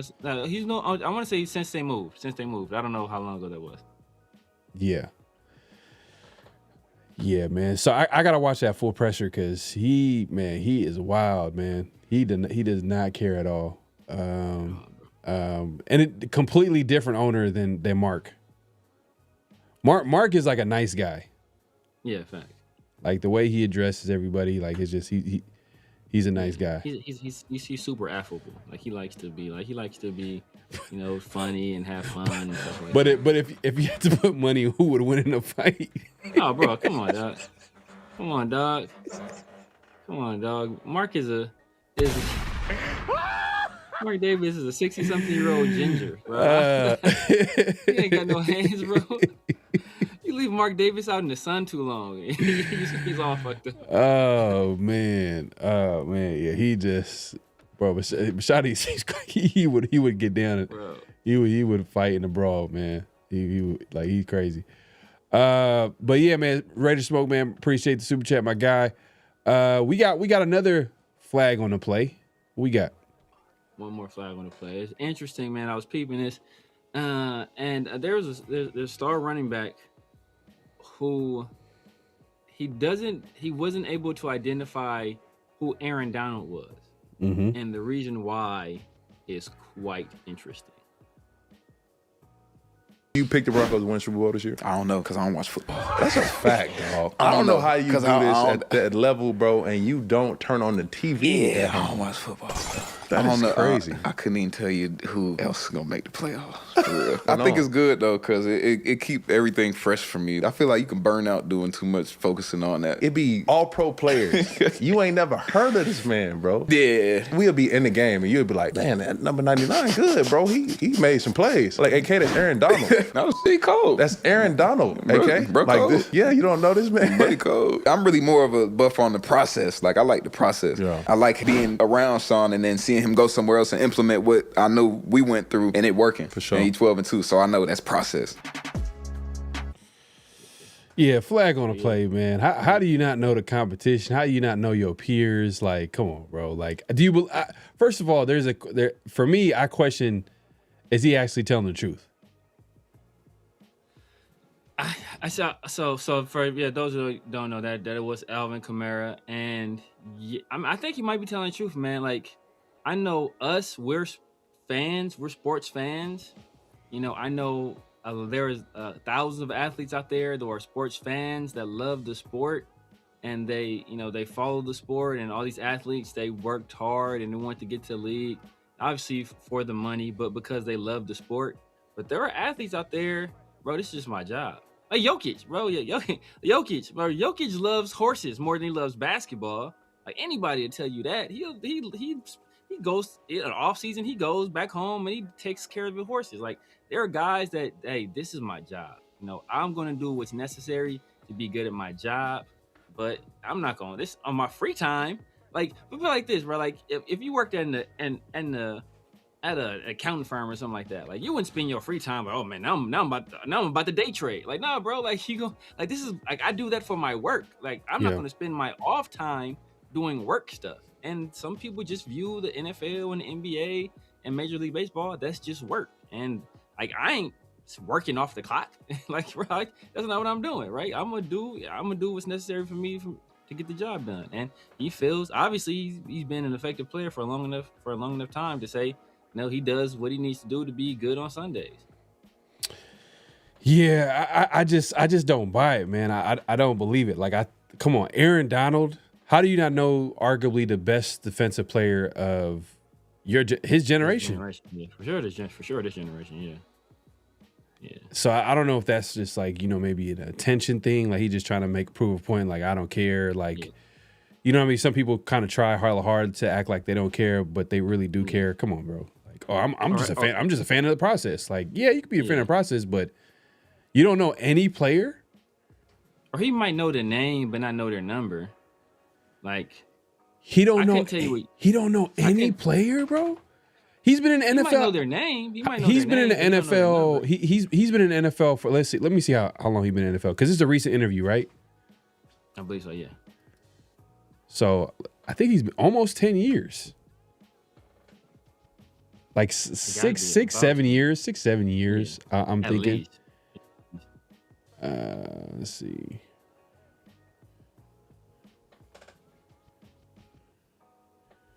Yeah, man. If you haven't already, make sure to clock in, hit that like button, hit that subscribe, hit that notification bell. Let's see.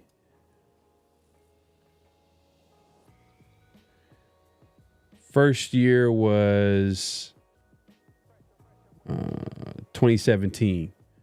Damn, almost 10 years. Yeah, so eight so far, 8 going on 9. 2017? Come on, bro. Yeah, going into his 9th year. Yeah, I mean, but like I said, I can understand the new guys. I can understand the new guys, but like, come on, bro. Aaron Donald, that come on, bro. I don't believe that, bro. That's flag. Come on, that's flag just based off that comment alone. Yeah, he's like, that's a flag. Yeah. I mean, some of these guys, like I said, they might just. Well, Aaron Donald was different. I think that was Fugazi. Like I think you got to know who Aaron Donald, because because they played them in the playoffs before, so he got to know who Aaron Donald is. But some people just know the name of the player, they don't know their number, so they see somebody out there, hey, he kicked, like who 99? Look, bro, that's Aaron Donald. Like, oh snap, okay, damn.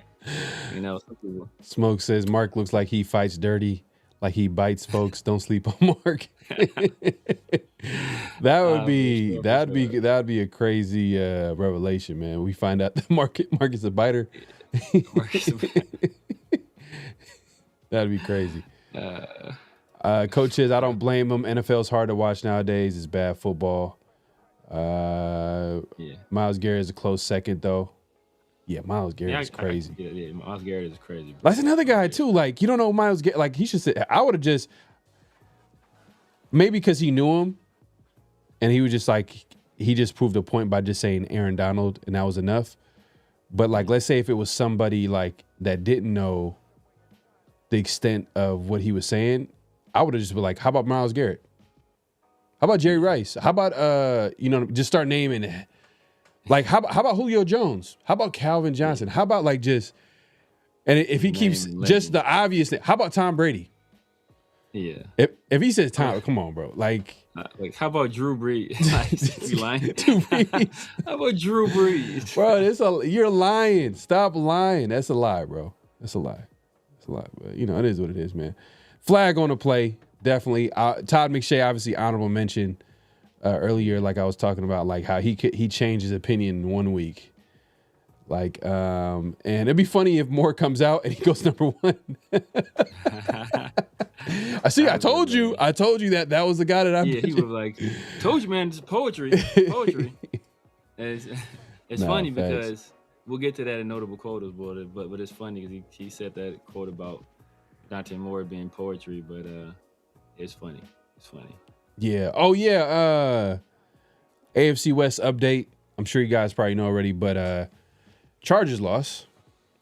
Yeah. You know what I mean? So they at home watching the game with us this week. And they end up firing their offensive coordinator, who Jim Harbaugh is close with. So that must have been like Would have been tough. Must have been a tough situation, and he might have been facing a little bit pressure. Cause you know what I mean? Like why? Like if it's a guy that you're he has a good relationship with, he's worked with in the past. Like that was a guy that he went out his way to hire as soon as he got his head coaching job, and he fires him after is this his first or second year? I guess his second year. Second year. But like literally he fires him. So I know that was a tough like decision for him. But I'm happy about it. Yeah, because we've never beat Greg Roman. I don't think. I think we've never beat Greg Roman. Yeah, but his Raiders suck. You know, the last couple of years, like we like, come on, bro. We don't. It's hard. Like when people say, oh, it's hard to evaluate this prospect because of the talent around. Like it's hard to evaluate the Raiders and what they do good and what they don't do good right now because it's like they're not a good coach team. They're not a talented football team. They're like there's so many things against them. Like how can you really even evaluate them as a team? But Megatron Leafs were incredible. Yeah, man. Yeah. But according to allegedly, according to Alvin Kamara, he doesn't know who Megatron is. Megatron, you talking about Transformers? Transformers. Come on, man. That's Optimus Prime finding myself. That's wild, man. But if you have already, make sure to clock in, hit that like button, hit that subscribe button, hit that notification bell. We're going live on both our channels. Obviously, if it's your first time joining us, definitely subscribe to both. And then also, as we like to say, clock in, hit that like button, hit that subscribe button, hit that notification bell, all that good stuff.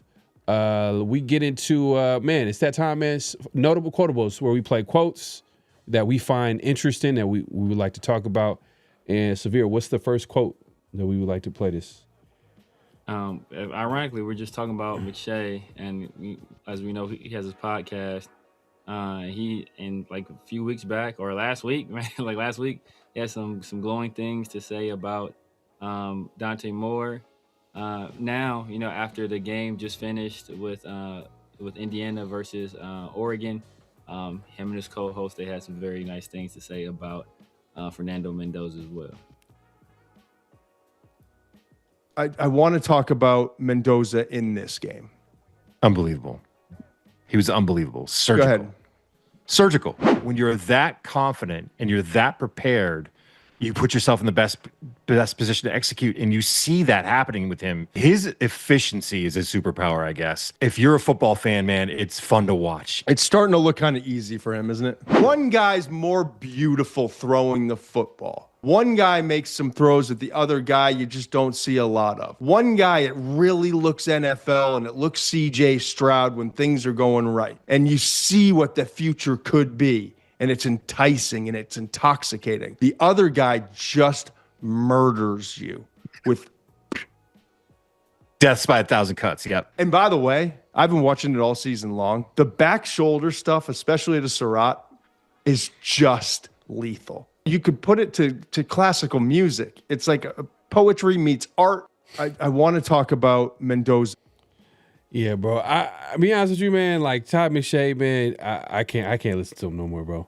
I can't hear because first of all, what is he talking about? Death by 1,000 cuts. Like, yeah, there are times where like Mendoza will throw it short, but he takes shots down the field. He's actually super aggressive throwing it down the field. So I don't even understand like him just describing him in that way when he's pretty aggressive throwing it downfield. And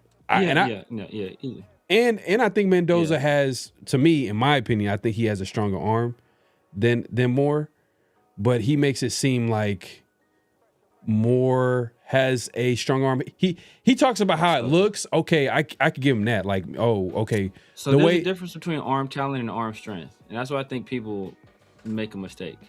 arm talent and arm strength are two different things. Like Jamarcus Russell probably has the strongest arm of all time, but he doesn't really have like arm talent. You know, like there's a difference, and I think people conflate the two. Like part of having arm talent is your ability to, to be accurate, and Mendoza's super accurate as well. But to layer throws, throw from different arm angles, throw from different body positions, do all of that stuff, as well as zip the ball downfield, know what throw to make when, like all that stuff. All that stuff is part of arm talent. Arm elasticity. You see the throw that Caleb Williams made, that crazy throw where he's running to his left full speed, and he can like that's arm. That's part of having arm talent. Like it takes a strong arm to do that, but it takes also a certain skill level of flexibility and arm elasticity to be able to do that. And not every quarterback does. Like CJ Stroud doesn't really have arm elasticity. Like CJ, he can't do that stuff. Like he's a more up and down thrower most of the time. And I think that's like what Mendoza is. I think more offers you a little bit more of that kind of other stuff. It's just different. I mean, but like Tom Brady don't have an arm elasticity, but he's just precise. And I think that's more what they're saying. Like when they say death by 1,000 cuts, it's just so precise, so precise. It's not, it's not flowery. It's just very efficient, very precise. And, like they cut you, and then it's the one, bam, now I got you. I'm going downfield to Becker. And So we you- cut you, and bam, I'm going downfield to Surratt. So you're saying that he's not referring to it like because he says death by 1,000 paper cuts. Like dink and dunk. He's not. No, I think he's more so like just very, very precise. Very precise, very controlled and measured. It's not wild. It's not, I think it's just very controlled and measured. You know exactly where you're cutting. You're cutting at this speed and this spot. And then, bam, when it's time to deliver the death blow, bam, I got you. I know exactly where I'm going with the ball. And I think that's more that's what I took it as. I didn't take it as like a slight, like because I don't think he's a dink and dunk guy. No. I don't think he said it as a slight. I just thought like hearing him talk, it's I don't know, man. His credibility. I took it as precision. That's what I took it as. But I'm kind of looking at him as the a lesser version of Rondo. Or look. Rajan. Yes, Rajan. Look, when we were talking about Davis Webb earlier, there was something that Rajan put out that I was like, yeah, disgusting. But But make no mistake, I do think he was trying to play both sides of the fence, because he did, like, in the middle of this, soliloquy that's supposed to be talking about Mendoza, he made sure he threw in these comments about Moore to kind of like hedge his bets. Yeah. And then he finished it off with, I don't play those games. But like I said, I've said both of them are good quarterbacks. I think both of them are good prospects. Who have asked me who I'm taking number one overall, I'm taking number one. I'm taking Moore, all day, twice on Sunday. Like that's just me. But I wouldn't be mad at all. Like if somebody has the opposite, because there's plethora of evidence to say Mendoza is that guy. Yeah. That's the consensus. So I'm not mad at that. But I'm staying 10 toes down. Like he's waffling, because I'm sure he probably heard it in the comments. People, oh, what do you think about Moore? What do you think about Moore now? Like I thought the same thing about Moore Friday night that I thought about him on Thursday morning. Like ain't nothing changed over here, man. Like I'm not gonna let one game dictate what I think of a prospect. But yeah, I mean, like he's playing both sides. But that's what people in the media do, so they can be like, it's like I told you back then that this guy is beautiful, is CJ Stroudish, or if Moore doesn't do well, it's like I told you, man. I said I had the video. You see the video? I told him he needs to go back to school. Told him he's not ready. Yeah. And if Mendoza doesn't do well, so I told you guys, look, Indiana, they're such a great team. And Cignetti has that thing really rocking, and I told you guys. Oh, watching Moore is like poetry. Like, get out of my face. They're playing both sides of it, man. So like I said, but the thing is, you can like both guys though. But people in this space, we see it here. Like you can't. It's not a like both guys thing. Like if one guy is good, the other guy sucks. If you like one guy more than the other guy, it's because the other guy is just whack and weak, and this guy is the best prospect, perfect, and like that's not real life. Yeah. All right. Well, hey, man, I give y'all benefit of the doubt as far as what he. I just when I hear McShay talk, it's just like I don't know. His credibility is kind of like going down the drain a little bit with me. Because it kind of started with last year. I give him benefit of doubt because he was saying that, oh, well, the Raiders are going to – because remember, he was just like saying the Raiders are going to probably take this guy. There's a good chance the Raiders are going to take this guy, and they end up taking Genty. So, and then there might be some truth to like the smoke that like Spike Tech has been putting in, which is a good thing. So no one really can predict what he's gonna do, because I think the GM for the Jaguars, the GM the Jaguars made a comment and was saying that like literally when it came to Jacoby Myers, I know you didn't want him to get traded, but he said all the way up until the trade deadline, he didn't think that Jacoby was gonna get traded. Yeah. Like he was asking for like a second rounder, third rounder, all the way up until like, you know what I mean, got close, and then, but that's a credit. Normal, though. But that's normal. But what teams? But he was giving him credit, like he just like couldn't read him basically. He had a good poker face. But that's like, it's like have you ever seen like two countries make a diplomatic agreement? And then they took, oh my God, like they drove a tough bargain, and like that's what they always like, jerk each other off after it's over. So the relations are friendly. Like nobody wants to feel like they got taken advantage of or they took advantage of somebody else. Like that's what it is. That's in my opinion, because that's 99% of the deals are made in like the last 30 minutes or hour of the trade deadline. That's how it works, because nobody's willing to budge off their spot. One team says, oh, I'll give you a seventh rounder, and no one guy's like, I need at least a second. Right. And then, and then you will it down, you kind of figure it out, and then when your back is against the wall and you have to make the move, then that's when the move gets made. That's why I think that's how it goes most of the time. I feel like, he didn't do a terrible job with that trade, but it makes you think though, because remember he made some comments. I wonder if Myers fell into that, because remember his end of the season presser, he mentioned like he was, he was being accountable. He was just like, hey man, there's some guys that I should have brought back. I wonder if Myers was that guy, a guy that he thought he should have brought back, because obviously a lot of people were thinking about, free agency and how they didn't re-sign some guys. I think that's what he was kind of what he was saying. But then I wonder if like Myers is a guy that he ever thought that maybe we should have brought back. But like I said to you, Severe, I'm like, man, once they hit 30, man, that production go down. And then like the way Spy Tech has treated the Raiders since he got here is like, yeah, we're not going to be good this year. We're not going to be good next year. Think about what he said in his presser.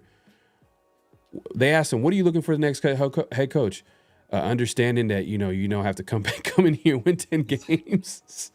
Man, bro, that was a shot. That was a shot. That was a Pete Carroll. Pete Carroll, easily. Yeah, but look, I think what's good about that is also setting expectations, because I think when you overpromise and underdeliver, that's what will get coaches in trouble. Yeah, right? That's why coaches get fired quickly. Because Josh McDaniels was supposed to be, Mark Davis set it up. Oh, we about to build a dynasty here, and yada yada yada, and obviously that didn't go like it was planned. And then AP is, oh man, he's bringing the Raiders back. He's a real Raider himself, and he's about to tough hard nose, and obviously that didn't go like it was planned. So then Pete Carroll came in here. I win 10 games every year, and I don't see any reason why we can't compete. And Mendoza's not a guy that should be thrown in. So my bad. So, I think they overpromised and underdelivered. And I think he's trying to set the expectations low. So if a coach comes in and he exceeds those expectations, okay, now the fan base is like, okay, man, we weren't even supposed to win 6 games this year. We won 7. Oh man, now we're on the right track. Smart. So I think that's smart though. That's smart. That's smart. That's smart. Because I think he's seen what has happened with his organization over the past 4 years with these head coaches, where it's like, should they have given this guy more time? And probably. Should they have given this guy more time? Yeah, probably. Should we have hired this old man that just wants to win now? Probably not. Now we doing dumb stuff, drafting running backs at 6 when we need wide receivers, or we need offensive line help, or we need, another pat. Like, so I think, but he was trying to win now. So I think he saw that as like, know what, I'm a level set right now. And I'm a level set not only organizationally, not only with whoever my head coach is, but with my fan base as well. So that way, that buys us some time to kind of do what we need to do to get this organization set up going forward. Yeah, man, it's a good, and it's a big reason why I think they should go with a younger coach, just because they would fall in line with those expectations. They would understand the long-term view of it. If they bring in, like, let's say a Tomlin and John Harbaugh, it's kind of like rinse and repeat what the Raiders have been doing the last, like, I don't know how many years, like probably my entire fandom of the team, like reload. Like there's only been a couple times where I could point to and be like, okay, this was an actual rebuild. And what happened afterwards? I mean, good things. Exactly. Good things. I mean, from McKenzie, that 2014 draft. 2 years or 3 years later with McKenzie. And then with Gruden, kind of I guess I guess we can call it like a mini rebuild. Same thing where if you trade away your best player and then your second best player, with Amari Cooper and Khalil Mack got first round picks or multiple picks for him. That's basically a rebuild. And then they were able to they should have gotten way better as a team, but they missed on all those picks, and which kind of scarred Raider fans. Is like every Raider fan will always remind you, like, oh, picks. I don't care about picks. That doesn't, there's no guarantee that you're going to get come on, bro. Sometimes it makes sense. But that's a whole different conversation. Max Crosby, man, just at the end of the day. But I don't even want to get into that. But I'm doing a Drewski. No, for sure, man. But we got another notable quotable. We got another quotable. Yeah, what we got? One more notable quotable. This one of the guys from PFF. I believe that's where he's from. He actually has a Jets podcast, and obviously Jets are very interested in what's going on with the quarterbacks. And he said something very interesting. It's not a take I heard about what should happen with Fernando Mendoza, or what he thinks the Raiders should do with Fernando Mendoza. It's interesting. Mendoza's not a guy that should be thrown into the fire next year and expected to be a savior. Like, assuming the Raiders take him, I hope they put a better offensive line in front of him than what they have right now.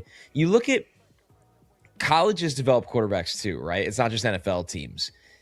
You look at what Cignetti's built in Indiana, and it's the perfect example of like setting up players for success with development. Indiana can run the ball. They could work off play action. They could protect their quarterback. They have receivers that are so precise with their route running and make plays. And Mendoza is so locked in and so precise when he's given time. And he often is given a lot of time to drop back, decipher the defense, and rip throws. Look, I'm not disagreeing with you saying, but I think that, like, and the Raiders are obviously they're in a process of like figuring that stuff out. And step one is obviously we keep talking about it. Everybody knows it.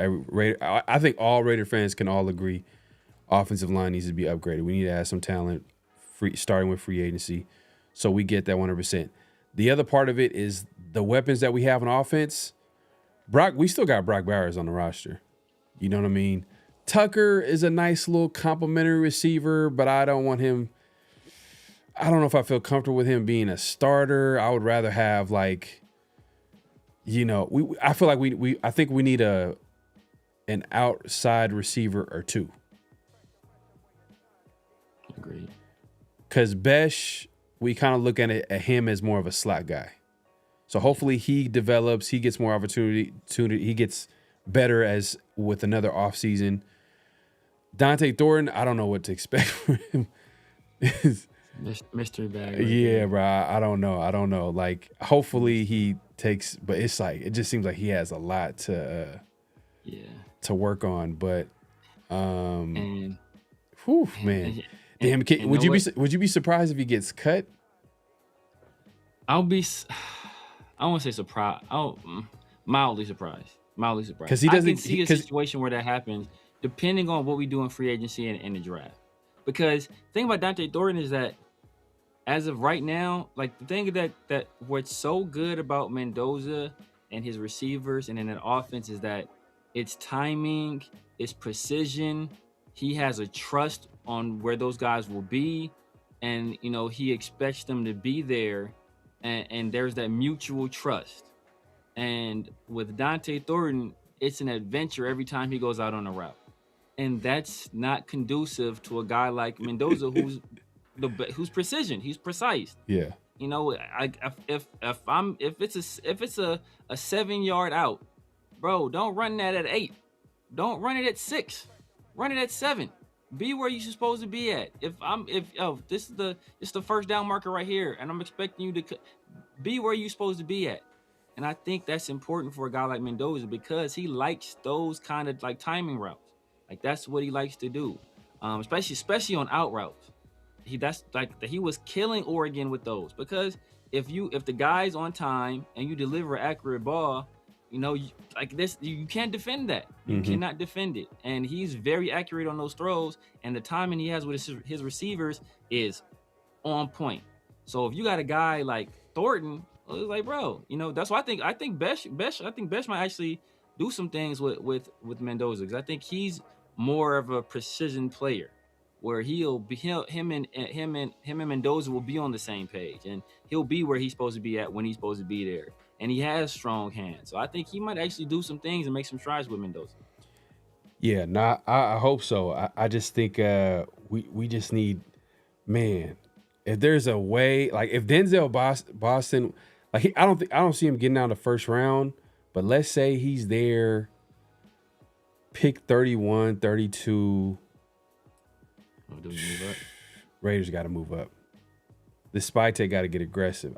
I'm sorry. We got 10 picks. We got 10 picks, so. Or we got to move it. Like, we have 3 fourth-round picks. Fourth round, you can do some work in the fourth round, though, man. I know. But if bro, that's your number one receiver right there. That's basically your number one outside receiver. That's the reason why you make the move. You're like, hey, this is a guy that we could see being that number one guy. At the very least, being a high end number 2. But he fits exactly what Mendoza would take advantage. Like he loves those big wide receivers where he could throw those 50-50 balls, the back shoulder. These big, tall wide receivers, huh? Damn. Damn. And you never really see those guys in the draft. That's also good at routes too. And that's got a big catch radius. You set that one up. Catch 50. My goodness. Who could that be? Man. I guess. Yeah. My guy Smoke says, I believe our O-line would have not been as bad this past year had they put the players in right spots. Maybe the coaching was better. That's going to be another big thing too. Is like, we're talking about the head coach right now. We're talking about the offensive coordinator, but that offensive line coach, that's the elephant in the room. Like that needs to be on point, especially, with a lot of different with the running game. You know what I mean? If we want the running game to get better, we want the quarterback to get protected. We want the offensive line to develop and gel. Starts with that coaching. The coaching staff. LS with the super chat, man. Appreciate the super chat, my guy.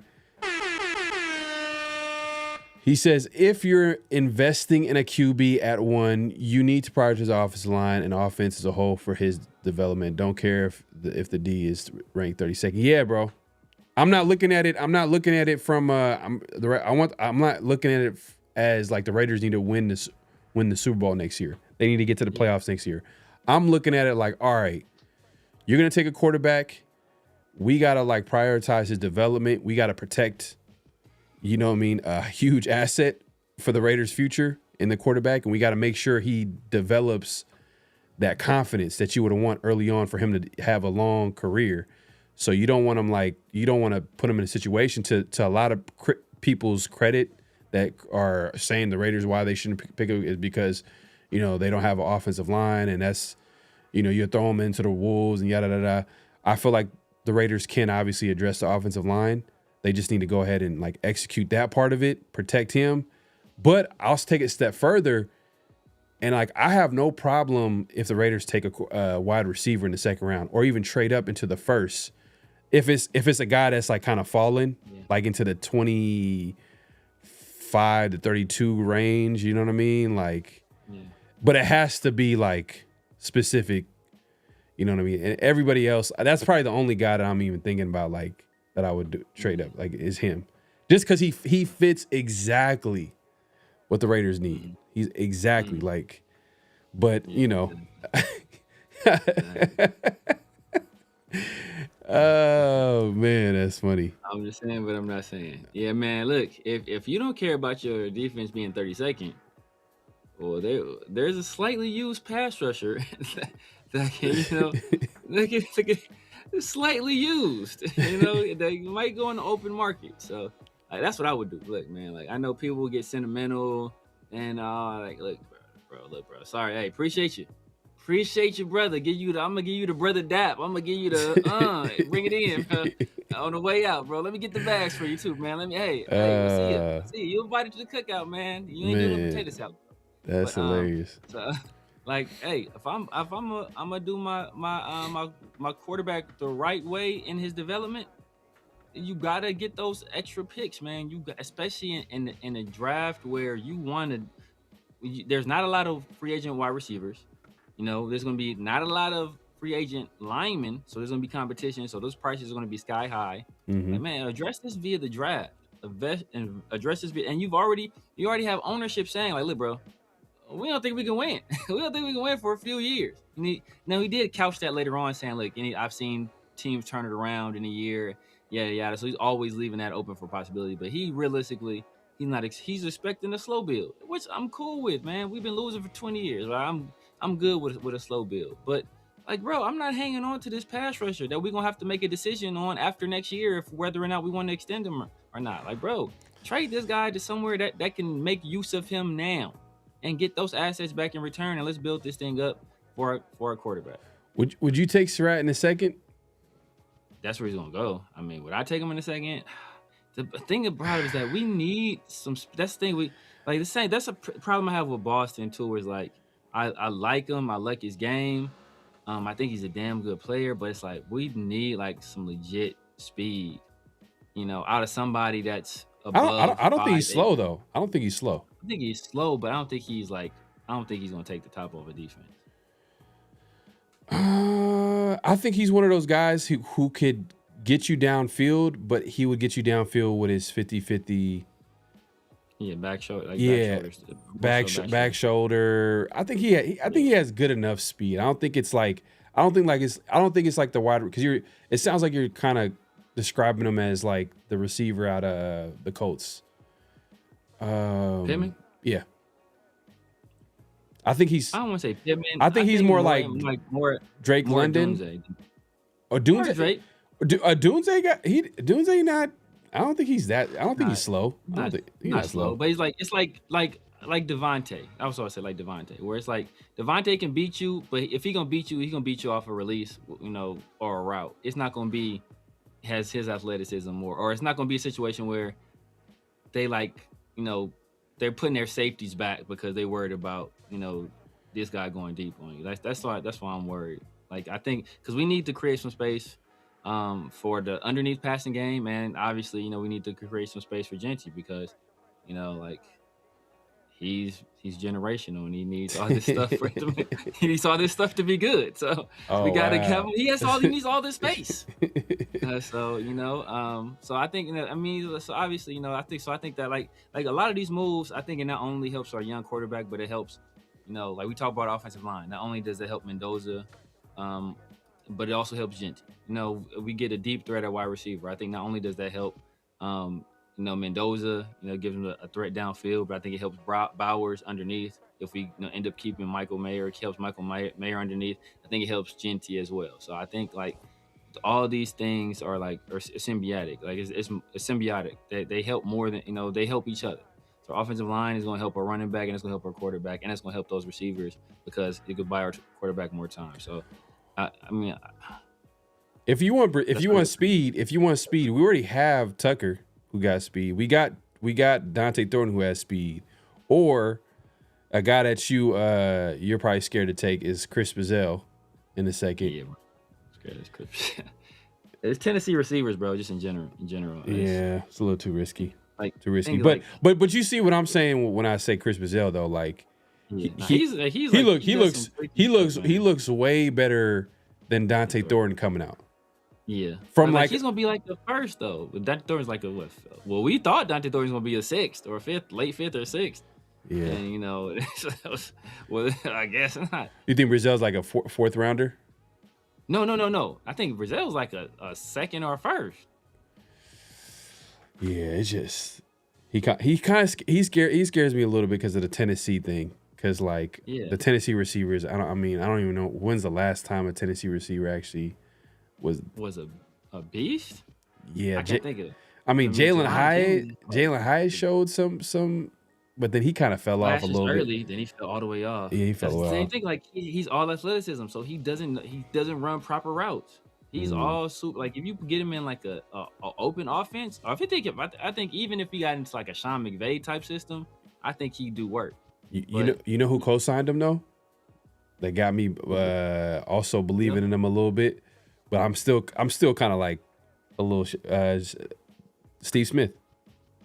Bro, co-sign Brazil. Yeah, I'm gonna send you the clip. He was like, he was like basically what sold him on Chris Brazell. I guess he was like breaking down a couple of routes. Like it was like, oh, okay, he got some skill. Like he got some savviness to his game. Like, but we'll see. It's not like this is like it was like one of those like early, breakdown of some of the receivers. We'll see what his final breakdown is of some of these guys, especially ahead of the draft. But when I was like, oh, Steve Smith is a Brazell guy. Okay, he's high on Boston too. Okay. He's high on Boston. He's high on he had Brazil. I forgot. What was another receiver? There's a couple other receivers that he liked too as well. But I'll send it to you once I get after this. But yeah, man. Look, if there's a good enough weapon out there, if there's a starting outside receiver, Surratt, man, in the third round. But damn, if it ain't the guys that I like personally, I'm like I'll go defense. Yeah, I'll go defense. I'll go defense second, third round for sure, like back to back. Because I feel. Well, if they pick up a tackle and they pick up Linderbaum, and then Rodgers is starting. So that's Meredith gone, Rodgers starting, and then who's the other guard though? So the center would be Linderbaum would be keep JPJ. JPJ would be a guard, and then they have Rodgers at the other guard spot, and then it'll be a tackle competing with Charles Grant at right tackle and Glaze. I don't know if I like JPJ at guard that much though, to be honest with you. Oh, you like him better at center? I like him better at center. He likes it better at center too. I think that's where he played his best. Like he played his best at center. Yeah, but then he didn't have good coaching though. Yeah, that is true. Yeah, good coaching. Yeah, good coaching. But then it's like, damn, like Linderbaum, if you have a chance to get him, like, and he's like the best offensive lineman available, like, let's not play around, bro. Yeah. Just if that's the case, you almost got it. I mean, you do what you got to do at that point. Yeah. JPJ. But yeah. And it's kind of ugly the way the Raiders have kind of handled JPJ. Is like they keep moving him. Yeah. That's gonna mess up his career. Like if you keep moving a player and not have him settle at one position, like how is he gonna get better? Yeah.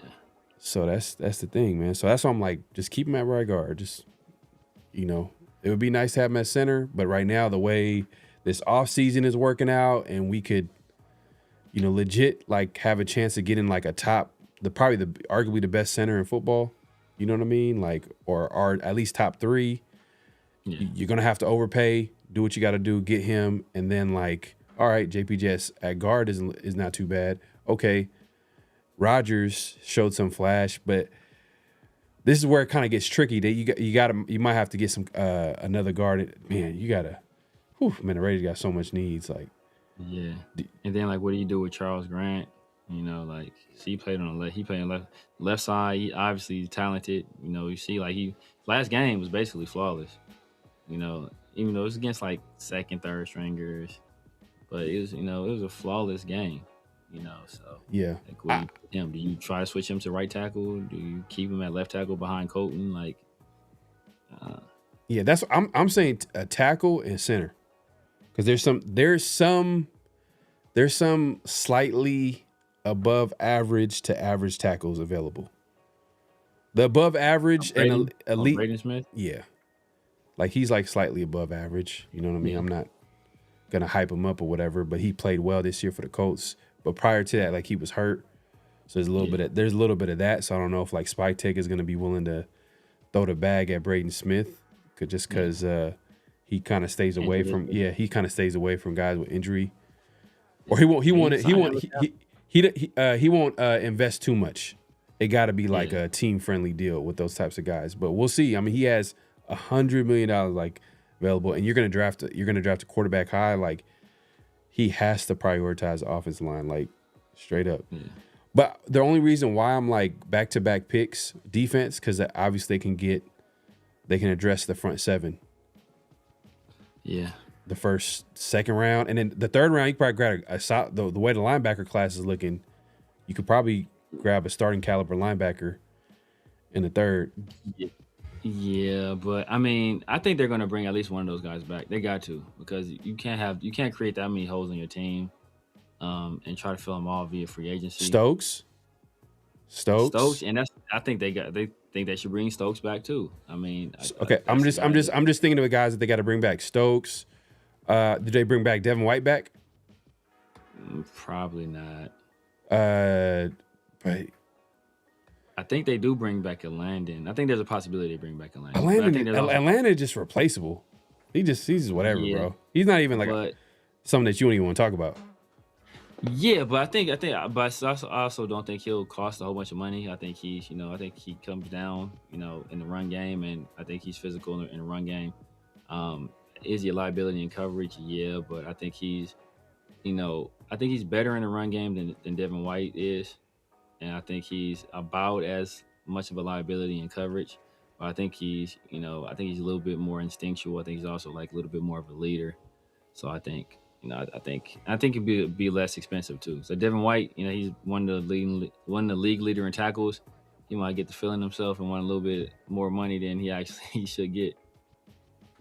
Maybe, but then at the same time, like, he was more around the ball a little bit better than that's the one thing I would say, like, that he made a lot more plays. Like, he had sacks, he had like fumbles, there was a lot of flash. I understand like the other stuff, and we can sit here and talk about like, Devin White ain't. But if he comes back on the cheap, and I wouldn't mind. Yeah, if it's a reasonable deal, I wouldn't mind it. And then you just start drafting replacements or guys that you can develop, and they can probably contribute not year one but year two. Yeah. You know what I mean? Yeah. Like in a later round. So like in the third round, you probably could draft like one linebacker, but I'm sure like what we're talking about, like, it's two linebackers. So maybe you draft another linebacker, or maybe Eichenberg, one of the Eichenbergs. Eichenberg played solid down the stretch. If you put him in the right defense, I think he can develop. I don't know, like, is he a starting caliber player, like a full-time starter? I don't think so, but I think he'll be like a rotational piece you can put in there. Damn, I'm not gonna lie. At free safety too, I don't know how early you would consider like taking a ball hawk in free safety. Like, if there's one available in a second, not gonna lie, it's kind of tempting. Yeah, it is tempting, but see.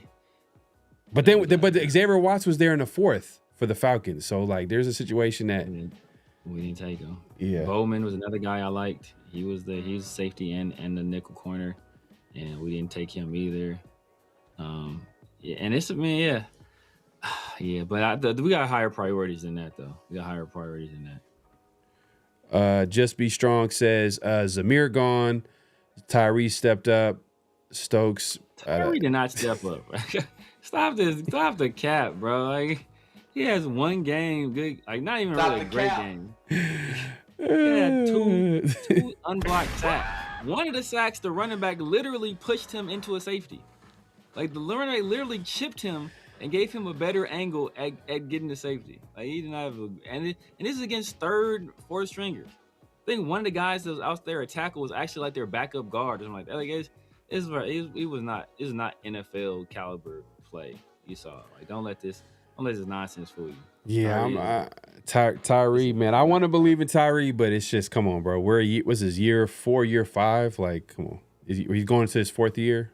Like, at this point, like, if whatever we can get out of Tyree is a plus at this point. I think he has 1 year left. I don't think the Raiders are going to extend him and give him, like, or they're not going to pick up that 5th year option. So next year is going to be like his last year with the team, or at least his last year before he heads into free agency. I think at this point, we can only hope that he could just be a role player and does his job. But even that, like, you kind of seen like this coaching staff, and he's going to have another coaching staff that he's going to play with that he has to prove himself to. But this coaching staff, they lost a lot of confidence in him. Even in a 2 or 3 and 13 year, like he lost confidence. Bro, this is the 3rd consecutive year. Yeah. Bro, he's losing snaps consistently to Snowden. Snowden getting more run than this dude. Snowden coming off a DUI, bro. Come on, like God. Yeah. It's a wrap for Tyree, bro. He's just not. He might go somewhere else and salvage his career, but as long as he's with the Raiders, he's always going to be seen as the 7th overall pick, the guy taking in front of Jalen Carter. He has to leave this organization and go somewhere else, and hopefully he can flourish. It's like Caleb Von Chasen.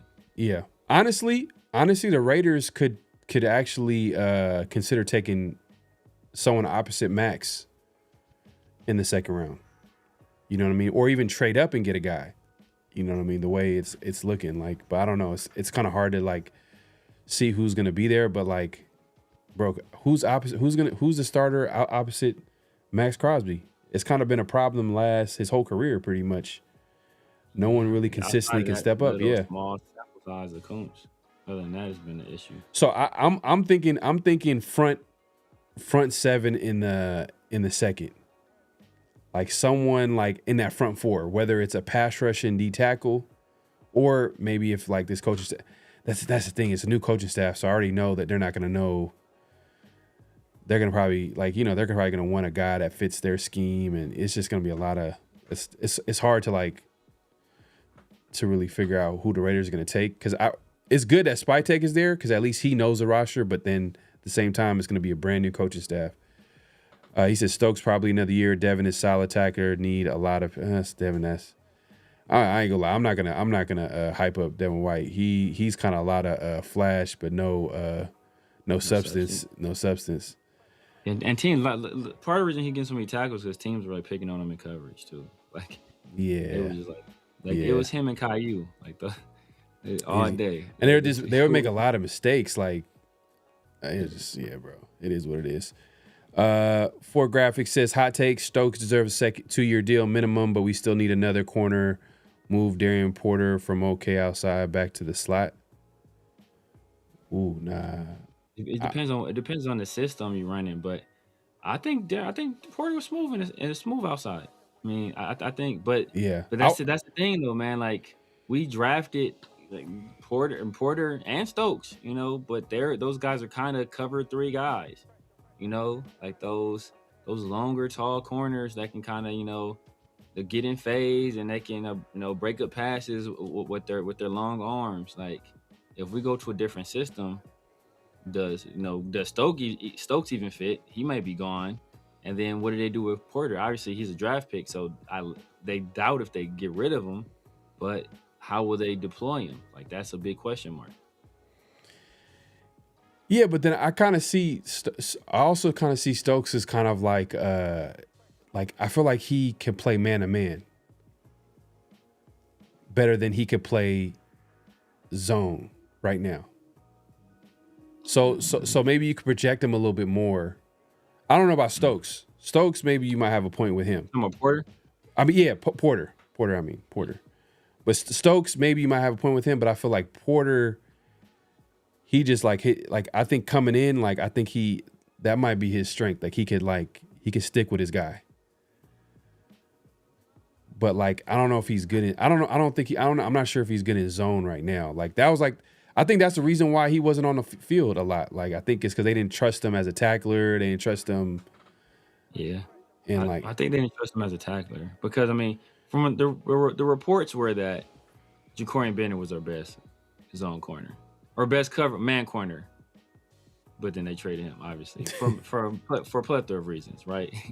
You know, health. I'll say health, and then like in the height, his height, yeah. Height. Yeah, but, and like as a tackler too. And he's not really his own corner. Yeah.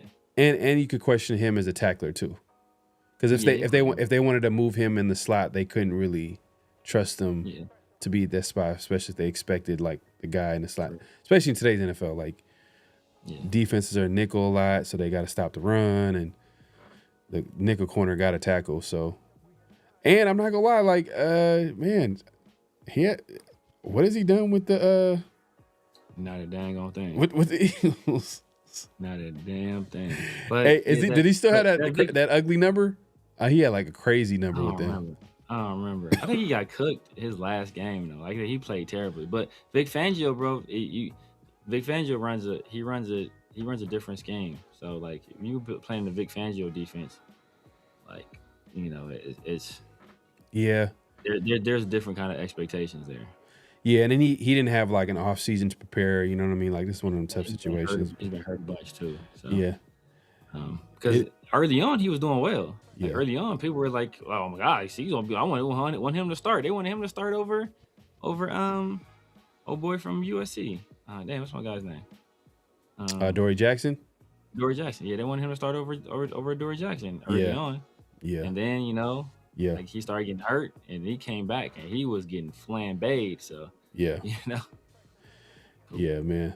We'll see, man. We'll see what happens because is this his last year? I mean, is this his last year on his rookie deal? Or I think he had one more year. Ja'Cory. Oh, I think he's the same class as Tyree, so I think he should have one more year. Oh yeah. No, but he doesn't have. Oh yeah. Yep, you're right. He doesn't have a 5th year option. Tyree does, but Tyree 5th year option ain't picked up, bro. He's a wrap for him too, bro. He might not make it past this offseason, to be honest with you. Yeah, no, it's a wrap for him, man. But we're not done yet, man. We got what's real, what's not. Severe, what's the what's real, what's not statement? What's real, what's not for today. So bear with me, guys. It's a little bit of a longer one. Has some little bit of a setup, but here we go. Last season, most head coaching hires happened around January 24th. The latest was Kellen Moore, who was hired on February 11th, which was 2 days after helping the Eagles win the Super Bowl. This year, the Super Bowl is February 8th. Do the Raiders make a hire, or do the Raiders wait until after that game to make a hire? Last year, they announced the hiring. You said January 24th, and you're saying. So what's the statement? Is this a question or is it a statement? It sounded like the Raiders. Let me make a statement. So the Raiders will wait until after that game to make a hire.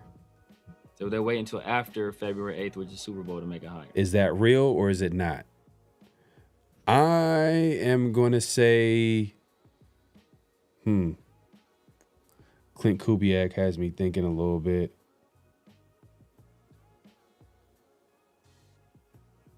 And then, and then the Rams too had me thinking a little bit too. So that it's dependent on that. Yeah. The two candidates that I know the Raiders are looking at that they've requested and they also interviewed. I'm gonna say, damn. I'm gonna say not real. Not real. So they're gonna announce the hiring before the Super Bowl. I'm gonna say not real. Not real. I think because I'm sure the Raiders are gonna want to hire their coach so they can start putting together the staff. because it's a competitive advantage. Right now, no, there hasn't been any announcement on who's been hired yet because there's been so many candidates, and it's been so many teams that are like interviewing. They're actually, I'm not gonna lie, a lot of teams, they're kind of like, it's been a thorough interview process. Like they've been interviewing a lot of different candidates. Yeah. But whoever kind of hires their candidate first, whoever hires the head coach first, they're gonna have a leg up because now they're gonna start contacting, putting together some staff. So I feel like the Raiders, I'm sure they're probably gonna look at that too. So I'm gonna say not real. I think the Raiders announced the hiring before the Super Bowl. Not real.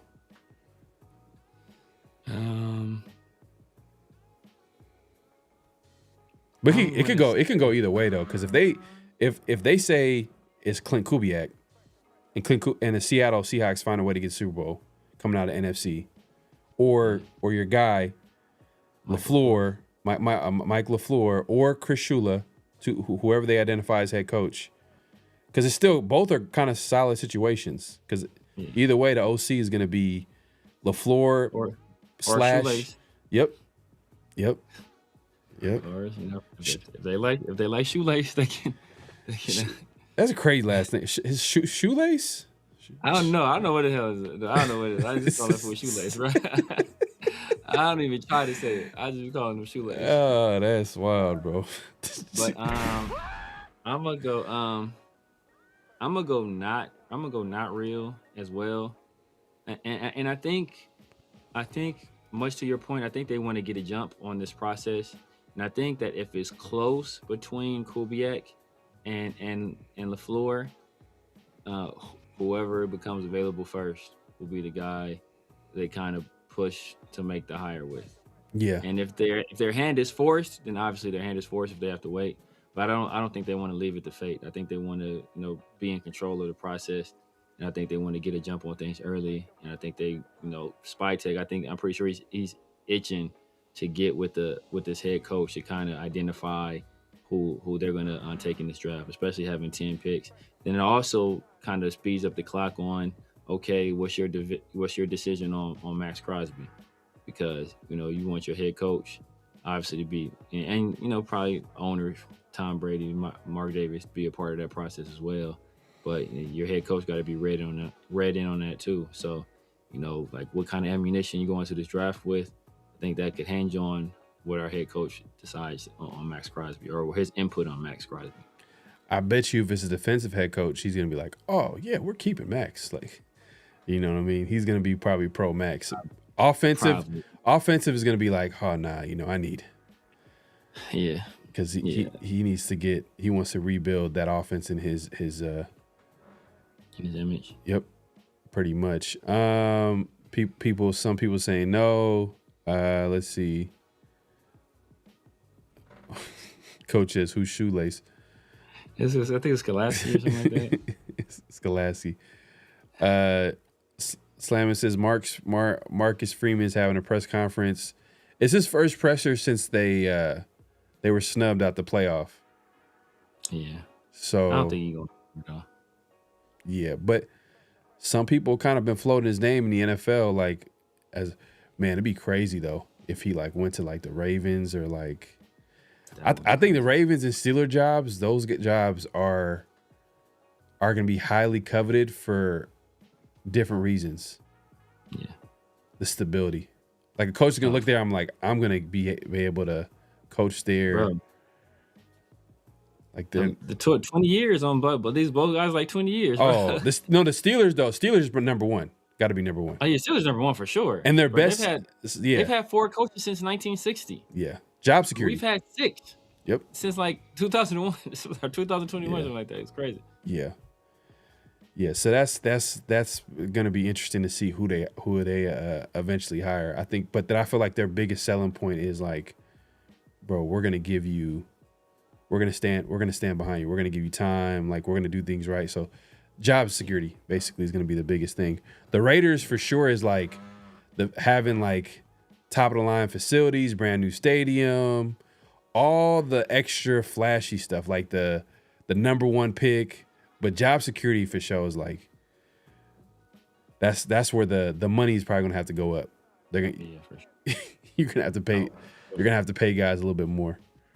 Yeah, for sure. We paying Pete Carroll 15. That's ridiculous, bro. Man, Ridiculous. that is wild. Just Raiders baby says, I hope it's LaFleur, Kubiak, 1A, 1B. Yeah, but those Rams could easily be in the Super Bowl. You know, Seahawks could easily be in the Super Bowl. If that's the case, then you know, Raiders could possibly wait until after the Super Bowl, which is going to be tough. 3 coaches should be Raiders. Tomlin, Harbaugh, or John Gruden. Ah, man, OG, man, we gotta let. Sorry, bro. Can't do it, man. Can't do it, man. Let's keep it in the past. Some of the guys you mentioned, like, there's not really a problem with them. It's just the Raiders are not in the place to hire them. To be honest with you. Yeah. And then Gruden going, like, last time he was here, he wanted control and all this stuff. I don't think that's happening. Hey, LS, I'm with you, bro. I've been seeing that. That's kind of interesting. Side lot to Pittsburgh. I've been seeing that. That's interesting. That'd be an interesting little spot for them.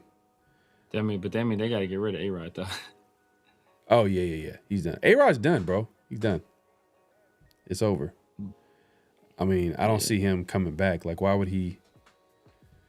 He's done, bro. He's not the same player on top of that. Like he went to the Steelers and he was one and done. Like, he's had his issues. Oh, did you hear the shot that he threw at the Jets? Who? A-Rod? Salah? A-Rod? No, what do you say? Like, they're talking to him about, like, you know, his season. Oh man, it's been a pleasure to work with the 2 classy organizations. You know what I mean? In Pittsburgh and who's the other team he played for? Was it was Pittsburgh and Green Bay. But he didn't mention the Jets. It's like a sneak diss, like, you know. Sure. Just it is what it is. Don't Brady own half the Vegas though? He doesn't own half of Vegas, but that'd be crazy. Yeah, man. But we appreciate everybody coming through. Make sure to clock in, hit this like button, hit that like button, hit that subscribe, and hit that notification bell. Man, we up out of here, man. It's that time. But realistically, pick one will cost us $45 million. Probably worth it. Yeah, for sure. I was actually surprised that A-Rod let his last pass ever be a pick 6. I would have gone back out there, at least gotten a completion. Yeah, the Texans start putting belt to ass. Like, it started to get spooky. Yeah, nah, for sure, man. Yeah, but yeah, at this point, man, clock out, hit that like button, hit that subscribe button, hit that notification bell.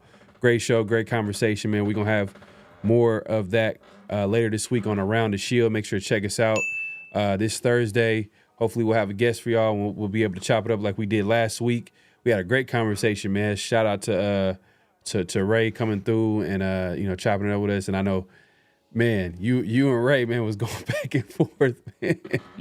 Yeah.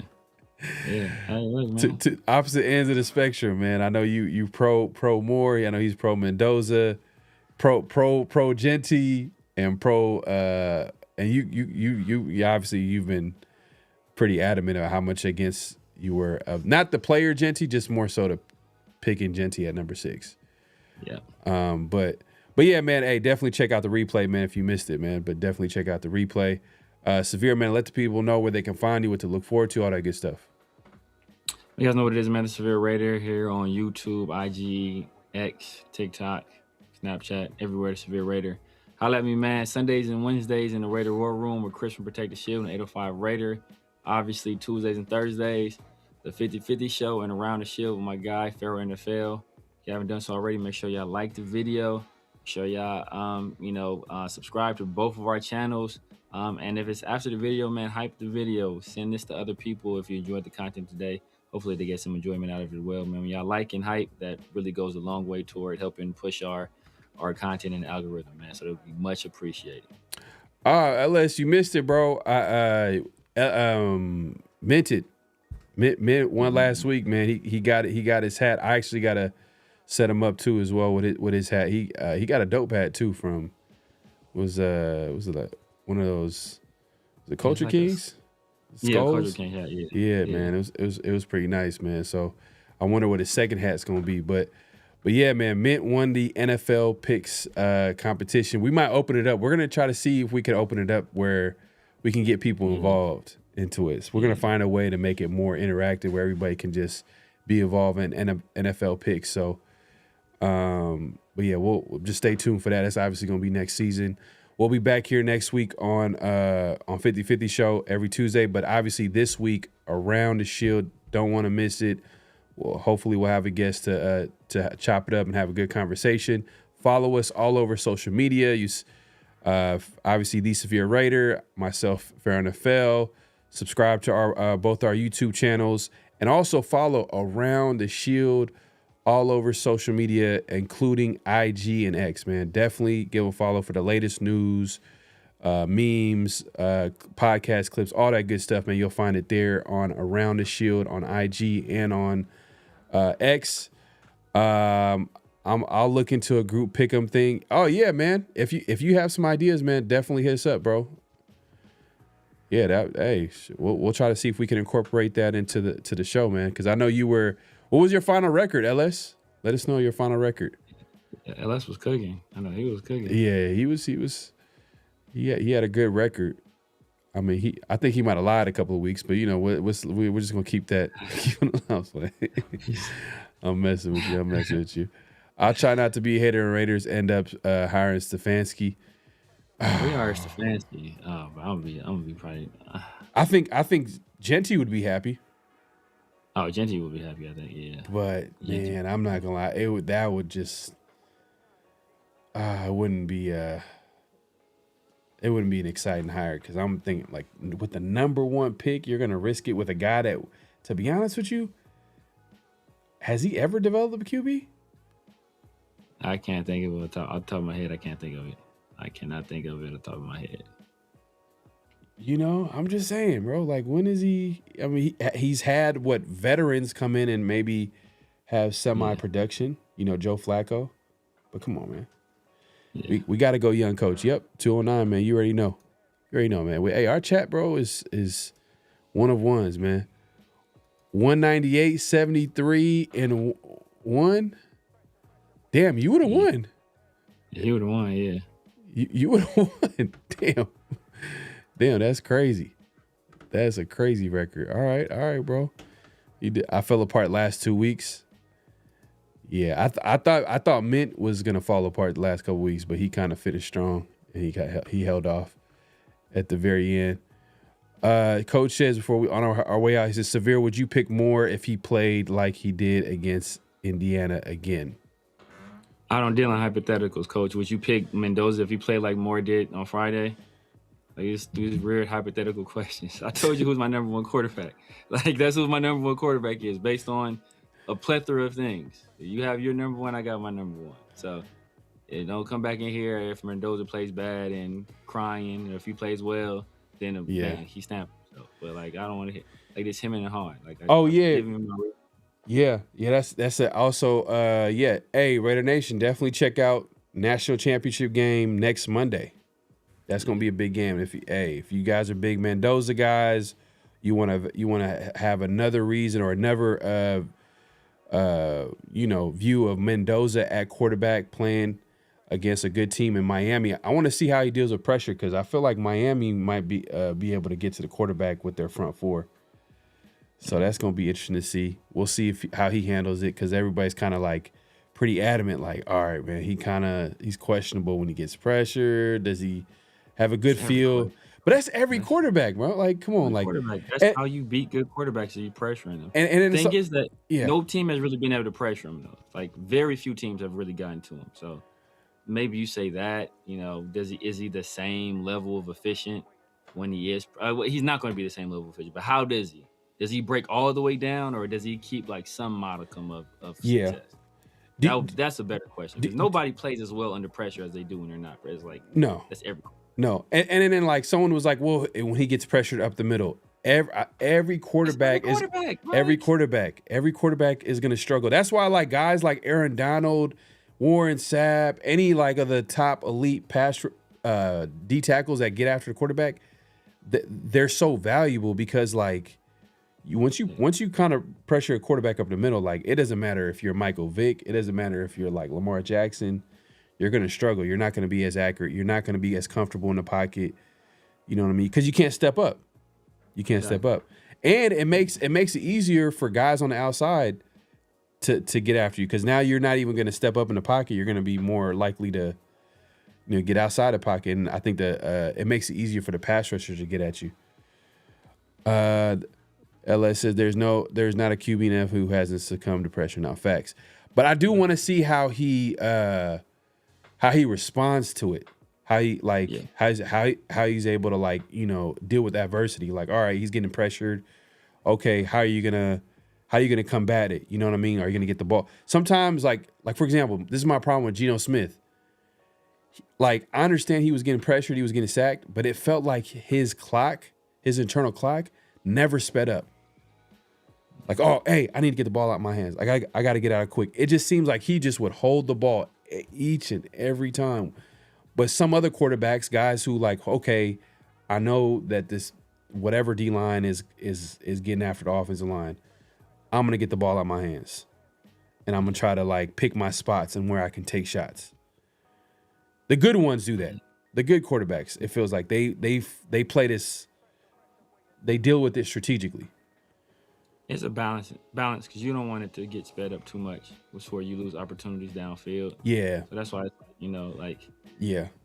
Geno held it on for too long sometimes, but sometimes, if a play, sometimes it takes longer to develop. Or if you got a guy that can't run routes, or guys that can't separate, well then, it's true. It's hard. It's so that makes a difference. But that's when your play caller, that's when it's their job to, okay, let me run some of the short stuff. But then they start packing the middle of the field and you can't run the ball. So it makes it tough. It makes it tough. But yeah, his clock, it was just a tick too slow. Yeah.